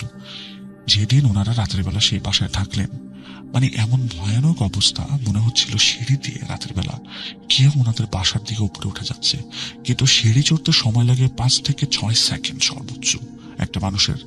1 তলা থেকে 2 তলার কতই সময় লাগবে, কিন্তু ওনাদের কাছে মনে হচ্ছিল 10-15 মিনিট ধরে কেউ সিঁড়িতে উপরে উঠছে, কিন্তু ওনাদের বাসার কাছে আসছে না। বাসার সামনে সাউন্ড হচ্ছে বিভিন্ন টাইপের, যেমন বাটি ভাঙা, চামচ ফেলে দেওয়া বা দরজা ধাক্কানো, এরকম সাউন্ড। এবং ওনারা দুইজনেই শুনতে পারেন একটা চিৎকার যে এই বাসা আমাদের, এখানে শুধু আমরাই থাকবো, আর কেউ থাকতে পারবে না। যদি কেউ এই জায়গার ক্ষতি করার চেষ্টা করে তাহলে আমরা তাকে দেখে নিব, চলে যায় এখান থেকে। এই কথা শুনে মারিয়াম আপু এবং ওনার আম্মু প্রচন্ড ভয় পেয়ে যান এবং কোন রকমে সকালের অপেক্ষা করতে থাকেন। এবং সকাল হলেই ওনারা চলে যান সেই ব্রোকারের কাছে যে বাসাটা বিক্রি করে দিচ্ছে। সব পেপার সাইন করে টাকা পয়সা নিয়ে ওনারা সেখান থেকে চলে যান, অন্যত্র শিফট হয়ে গেলেন এবং বাসাটা প্রায় মোটামুটি অর্ধেক দামে বিক্রি করে দেন। এরপরে এই বাসার আর কি হয়েছিল সেটা ওনারা জানেন না, কিন্তু ওনাদের মসজিদের যে ইমাম সাহেব ছিলেন সেই ইমাম সাহেবের সাথে পরবর্তীতে কথা বললে উনি বলেন যে উনি ওনার এক বন্ধুর সাথে এই বিষয়ে কথা বলেছিলেন। উনি বলেছিলেন যে এটা বাড়ি বান দেওয়ার একটা মানে কালো জাদু ছিল। যারা এই বাসায় আগে থাকতেন তাদের পরিবারের কোনো সদস্য বা আত্মীয় স্বজন কেউ এরকম আছে যারা বাড়ি বান দিয়েছিলেন, কিন্তু কেন বান দিয়েছিলেন কেউ জানে না। হয়তোবা আত্মীয় স্বজন এরকম কাজ করে থাকতে পারে, আরো হয়তোবা ভেবেছিলেন যে এই বাসাটা ওই বাড়ি মানে ভাড়াটিয়াদেরই ছিল, এরকম একটা অ্যাজাম্পশন থেকে বানটা মেরেছিল। এবং ইফরিত জিনের যেহেতু বানটা এটা ছোটানো আসলে খুব কঠিন ছিল, আর এতদিনে জিনগুলো বাসায় বসেও পড়েছিল, সো এই বান ছোটানো সম্ভব নয়। ওনারা তো বাসা বিক্রি করে দিয়ে চলে আসেন এবং এরপরে আস্তে আস্তে অনেকগুলো বছর কেটে যায়। সেই জায়গাও টোটালি চেঞ্জ হয়ে যায়, এখন সেখানে অনেক বড় একটা বিল্ডিংও হয়েছে, বাট এর আগে কি হয়েছিল বা কি হচ্ছিল সেই সম্পর্কে আসলে ওনাদের কোনো আইডিয়া নাই। তো এটাই ছিল মারিয়াম আপুর জীবনের ছোটবেলার কাহিনী। আমি আসলে জানি না আপনাদের কেমন লেগেছে। যদি ভালো লেগে থাকে তাহলে ধন্যবাদ, আর যদি ভালো না লাগে তাহলে আমি করজোরে ক্ষমা প্রার্থী। আবারও আসবো নতুন কোনো সপ্তাহে নতুন কোনো ঘটনা নিয়ে। ততদিন পর্যন্ত ভালো থাকুন, সুস্থ থাকুন এবং ভূত.com এর সাথে থাকবেন। আমি মোহাম্মদ সাবিত আলম বিদায় নিচ্ছি ময়মনসিংহ বিভাগ থেকে। আসসালামু আলাইকুম।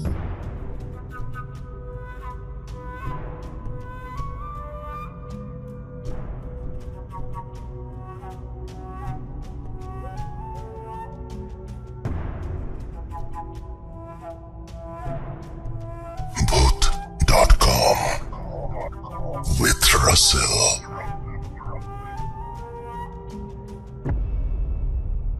আসসালামু আলাইকুম রাসেল ভাই এবং প্রিয় লিসেনার, আশা করি সবাই ভালো আছে। আমি গোলাম রাব্বি বলছি। ঘটনাটা আমি যেদিন শুনি তখন সন্ধ্যার সময় আমাদের অফিসের ছুটির টাইমের কাছাকাছি। জানালার বাইরে তখন ঝুমঝুম বৃষ্টি। মে মাসের এমন দিনে কাজের চাপ কিছুটা কম থাকে। বৃষ্টির একটানা শব্দে অফিসে কেমন যেন একটা ঘুম ঘুম পরিবেশ। আমার টেবিলের পাশেই বসে কাজ করে আবু রায়হান। ছেলেটা ময়মনসিংহের ঈশ্বরগঞ্জের, সহজ সরল, কিন্তু ওর কথা বলার ধরনের গ্রামীণ অভিজ্ঞতাগুলো মাঝে মাঝে বেশ আকর্ষণীয় মনে হয়। সেদিন রায়হান আমাকে চা দিতে এসেছিল। ও জানতো আমি কিছু সময় থাকবো অফিস টাইমের পরে। এমনিতে আমি তেমন চা খাই না, মাঝে মাঝে চায়ের মুড থাকলে তখন খাই। আমি রায়হানকে বললাম, তোমার জানা কোনো ভৌতিক ঘটনা আছে নাকি? ওর চোখ মুখ চকচক করে উঠল। ও যেন আমি রাসেল ভাইয়ের সাথে কাজ করি এবং প্রোগ্রামও শুনি।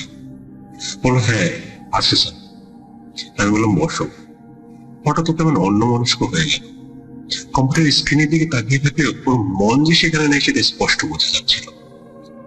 আমি চায়ের মগ হাতে নিয়ে ওকে আত্মভাবে টোকা দিয়ে বললাম, কি ব্যাপার রায়হান, আজ এত চুপচাপ কেন?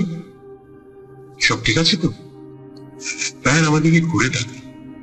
ওর চোখে মুখে কেমন একটা চাপা উত্তেজনা আর ভয় লাগছে। নিচু গলায় বললো, স্যার তাহলে বলবো? আমি চেয়ার টেনে ওর কাছে বসলাম। অবশ্যই বলো। রায়হান ইতস্তত করে বলল, ঘটনাটা শুনলে আপনারও গা ছমছম করবে।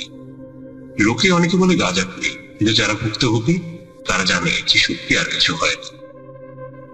বেশি শব্দ ভেদ করে রায়হানের কণ্ঠ আমার কানে অদ্ভুত রহস্যের জাল বলতে শুরু করল। আমি বললাম, বলো, আমি শুনছি।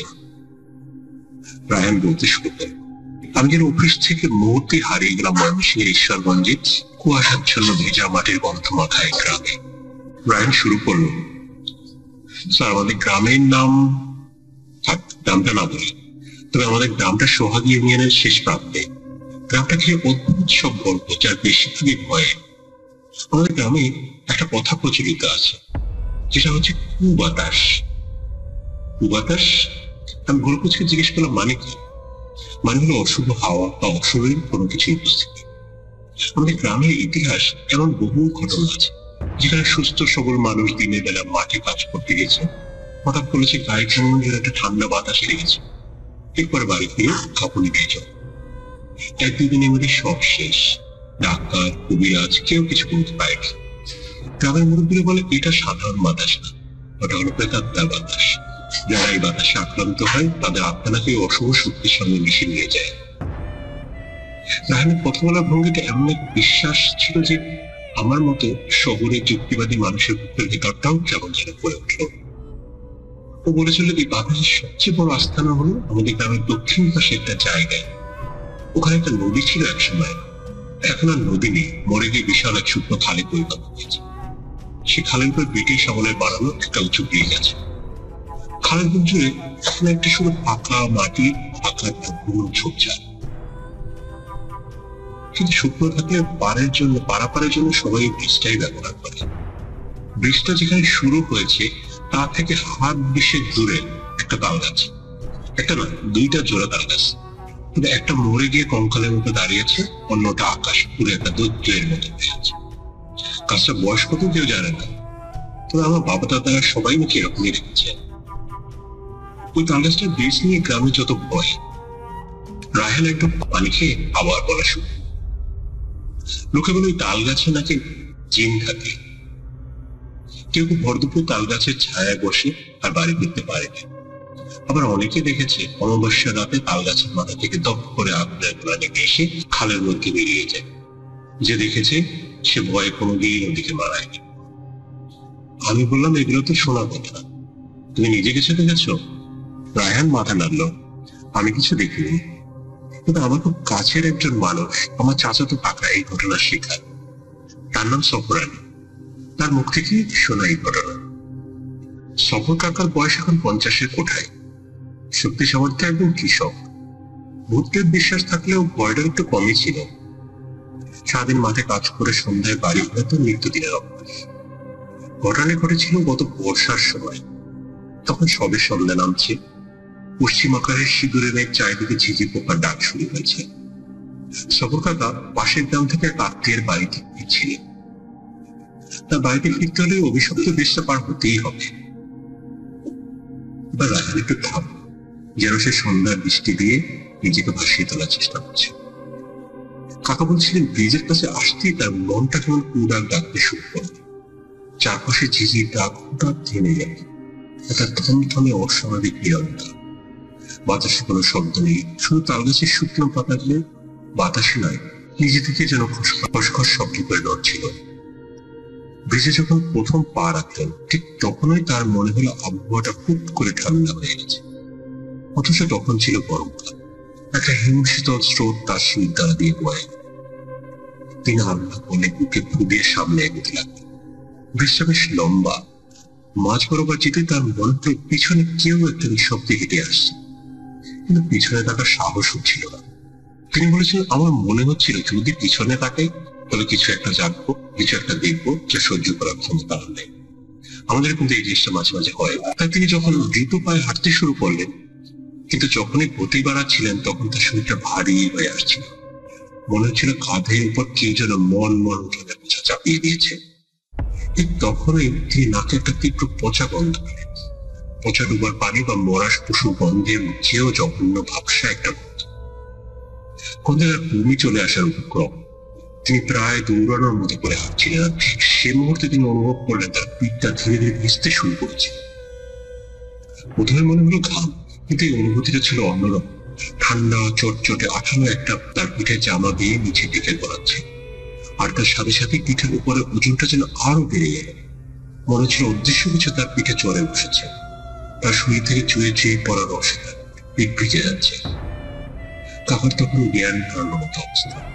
তিনি আর এক মুহূর্ত সেখানে দাঁড়ানোর সাহস পেলেন না। পায়ের সমস্ত ব্যক্তি দিয়ে বাঁচাও বাঁচাও বলে এক দৌড় দিলেন। তার মনে হচ্ছিল তার পিঠের উপর বোঝাটা যেন তার সাথেই দুলছে। কিভাবে যে তিনি ব্রিজটা বার হয়ে গ্রামে পৌঁছেছিলেন তা তার নিজেরই মনে নেই। দৌড়াতে দৌড়াতে সোজা নিজের বাড়িতে এসে বাড়ির উঠানে এসে ধপাস করে পড়ে গেলেন। তার স্ত্রী আমার কাকি রান্নাঘর থেকে ছুটে এলেন। কি হয়েছে তোমার, কেমন করতেছো কেন বলে তাকে ধরে তোলার চেষ্টা করলেন। কাকা তখনও ভাবাচ্ছেন, তার বলার শক্তি নেই। শুধু ফিসফিস করে বললাম, একটু পানি দিই, আর আমার পিঠে দেখো তো কি হয়েছে। কাকু তাকে ধরে বসিয়ে যখন তার পিঠের দিকে তাকালেন তখন তার মুখ থেকে চিৎকার বেরিয়েছিল। তা আজও আমাদের গ্রামের মানুষের কানে ভেসে বেড়ায়। কাকে ভয়ে আতঙ্কে পা পিছিয়ে গিয়ে পিছনে কাঁপতে কাঁপতে বলেন, ইয়া আল্লাহ, এ তুমি কি নিয়ে আসছো? তোমার পিঠে তো খালি রক্ত, পুরো পিঠ রক্তে ভরে গিয়েছে। রায়ান যখন এই অংশটা বলছিল তখন ওর গলাও শুকিয়ে গিয়েছিল। আমার বুকের ভেতরটা ধরাস করে উঠেছিল। কাকা নিজেও অবাক হলেন, তার শরীরে তখন আঘাত লাগেনি, কাটে নেই, ছেড়েনি, তাহলে এত রক্ত এলো কোথা থেকে? কাকি তাড়াতাড়ি কাপড় নিয়ে এসে যখন তার পিঠ মুছতে গেলেন তখন দেখলেন পুরো জামাটা তাজা, টকটকে রক্তে ভেজা। জামাটা খোলার পর যেন কাকার পিঠে কোনো ক্ষত নেই, একটা আঁচড়ের দাগ, কিন্তু চামড়াটা কেমন যেন ফ্যাকাশে, আর সেখান থেকে চুয়ে চুয়ে রক্ত বেরোচ্ছে, যেন হাজারটা অদৃশ্য সুই কেউ ঘুচিয়ে দিয়েছে। সেই রাতে কাকা প্রচন্ড জ্বর এলো। জ্বরের ভয়ে তিনি শুধু প্রলাপ বকতে লাগলেন, আমার পিঠের উপরে থেকে নাম নাম কইতাছি, ওজন সইতে পারতেছি না। পরদিন সকালে খবর পেয়ে গ্রামের সবাই কাকার বাড়িতে ভিড় জমান। গ্রামের সবচেয়ে প্রবীণ হেকিম চাচাও এসে কাকার অবস্থা দেখলে বললেন, এর গায়ে মনে হচ্ছে খুব বাতাস লেগেছে, তাল গাছের জিনটা মনে হয় এর পিঠে ভর করেছিল। ওইটা সাধারণ কোনো জিন না, ওর শরীর থেকে ঝরা রক্তের সফর আলীর পিঠে লেগেছে। ভাগ্য ভালো যে দৌড়ে চলে এসেছিল, নইলে আজ রাতেই ওর জানটা নিয়ে যেত। অবস্থা বেগতিক থেকে পাশের গ্রাম থেকে এক নাম করা কবিরাজকে ডেকে আনা।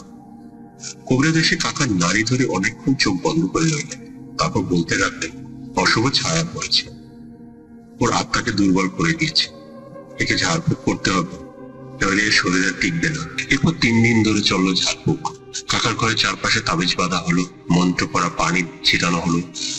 কবিরাজ গভীর রাতে একা একা ওই ব্রিজের কাছে গিয়ে মন্ত্র পড়লেন। 3য় দিন রাতে কাকা জ্বরের ঘরে প্রচন্ড চিৎকার করে জ্ঞান লাভ। সবাই যখন ভাবলো সব শেষ, তখন সকালে তার জ্ঞান ফিরল। জ্বর ছেড়ে গিয়েছিল, শরীরটা একদম ভেঙে পড়েছিল। প্রায় মাসখানেক বিছানায় থাকার পরে সফর কাকা ধীরে ধীরে সুস্থ হতে শুরু করলেন। কিন্তু আগে সেই শক্তি সামর্থ্য মানুষটা আর ছিল না, কেমন যেন চুপচাপ ভীত হয়ে গেলেন। সন্ধ্যার পর আর কোনোদিন একা বাড়ি থেকে বের হতেন না, আর ওই ব্রিজের দিকে তো ভুলেও তাকাতেন না। কেউ যদি তাকে জিজ্ঞেস করতো সেদিন কি হয়েছিল, তিনি শুধু বলতেন, যা দেখেছি তা বলার মতো না, শুধু এতটুকু জানি আল্লাহ সে যাত্রা আমার প্রাণে বাঁচাচ্ছি। রায়হানের ঘটনা তখনও শেষ হয়নি। আমি নিঃশ্বাস বন্ধ করে শুনছিলাম। রায়হান বলল, স্যার এই ঘটনাটা কিছুদিন পরের কথা। ওই ব্রিজ থেকে আমাদের গ্রামের বাজারটা বেশি দূরে নাই। বাজারে হাসেম ব্যাপারী নামে এক দোকানদার ছিলেন, তার একটা মুদি দোকান ছিল। লোকটা বেশ সাহসী, নাম ডাক ছিল। রাত করে দোকান বন্ধ করা তার ছিল রেগুলার অভ্যাস। একদিন রাতে দোকান বন্ধ করতে করতে প্রায় 1টা বেজে গিয়েছিল। তখন পুরো বাজার নিচুম, একটা কুকুরও ডাকছে। হাসেম ব্যাপারী দোকানে তালা লাগিয়ে বাড়ির দিকে রওনা দিলেন। তার বাড়ি ওই ব্রিজটা পেরিয়ে যেতে হয়, তবে তার বাইরের রাস্তা থেকে ব্রিজ তাল গাছটা স্পষ্ট দেখা যায়। রাস্তায় নামতেই তিনি দেখলেন চারিদিকে কেমন যেন একটা অস্বাভাবিক নিস্তব্ধতা।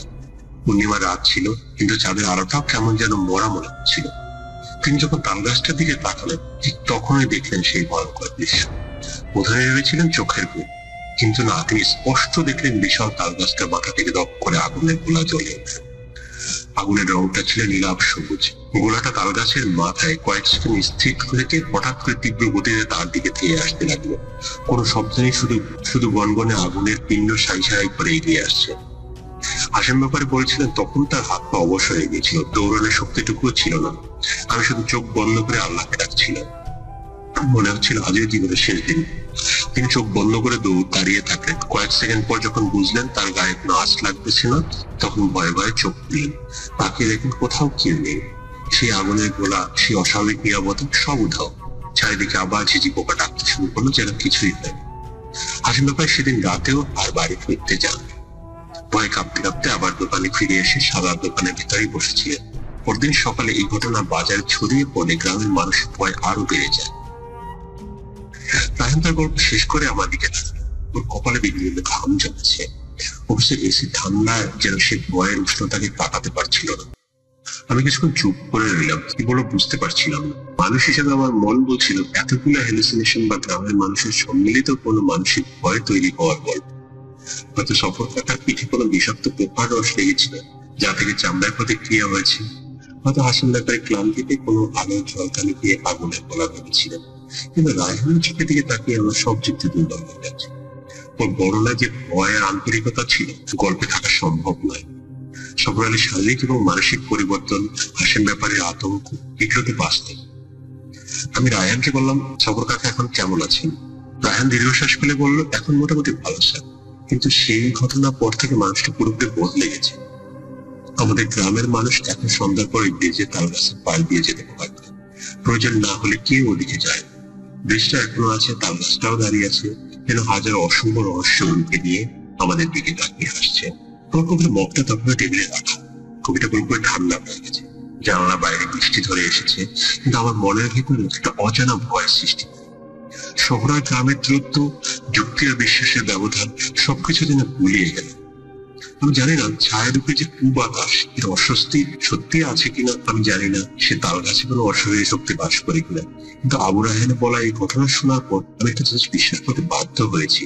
কিছু ভয় যুক্তির ঊর্ধ্বে, কিছু আতঙ্ক প্রজন্মের পর প্রজন্ম ধরে বেঁচে থাকে, কখনো কিংবদন্তি হয়ে, কখনো সফরানের পিঠে সেই অদৃশ্য রক্ত পড়ের মতো বাস্তব হয়। অফিস ছুটি পরে রায়হান আমাদের ক্যান্টিনে চলে গেছে। তো তখন আমি পুরো ফ্লোরে একা। তো যখন আমি বের হয়ে যাওয়ার লাইট অফ করতে গেছি, আমার শরীরের ভিতরটা এত ভয় কাজ করছিল যেটা বলে বোঝাতে পারবো না। এক দৌড়ে দরজার কাছে এসে ফিঙ্গার দিয়ে দরজা খুলে তারপর বের হয়ে এলাম। সত্যি এই ভয়টা রায়হানের গল্পের সবচেয়ে বড় সত্য। সেটা গ্রামের আতঙ্কটা আমার মতো একজন শহরের মানুষের মধ্যে সঞ্চারিত করতে পেরেছিল। আর এটাই সবচেয়ে বড় সত্য, ভয় স্থান, কাল, পাত্র মানে না। সবাই ভালো থাকবেন। আসসালামু আলাইকুম।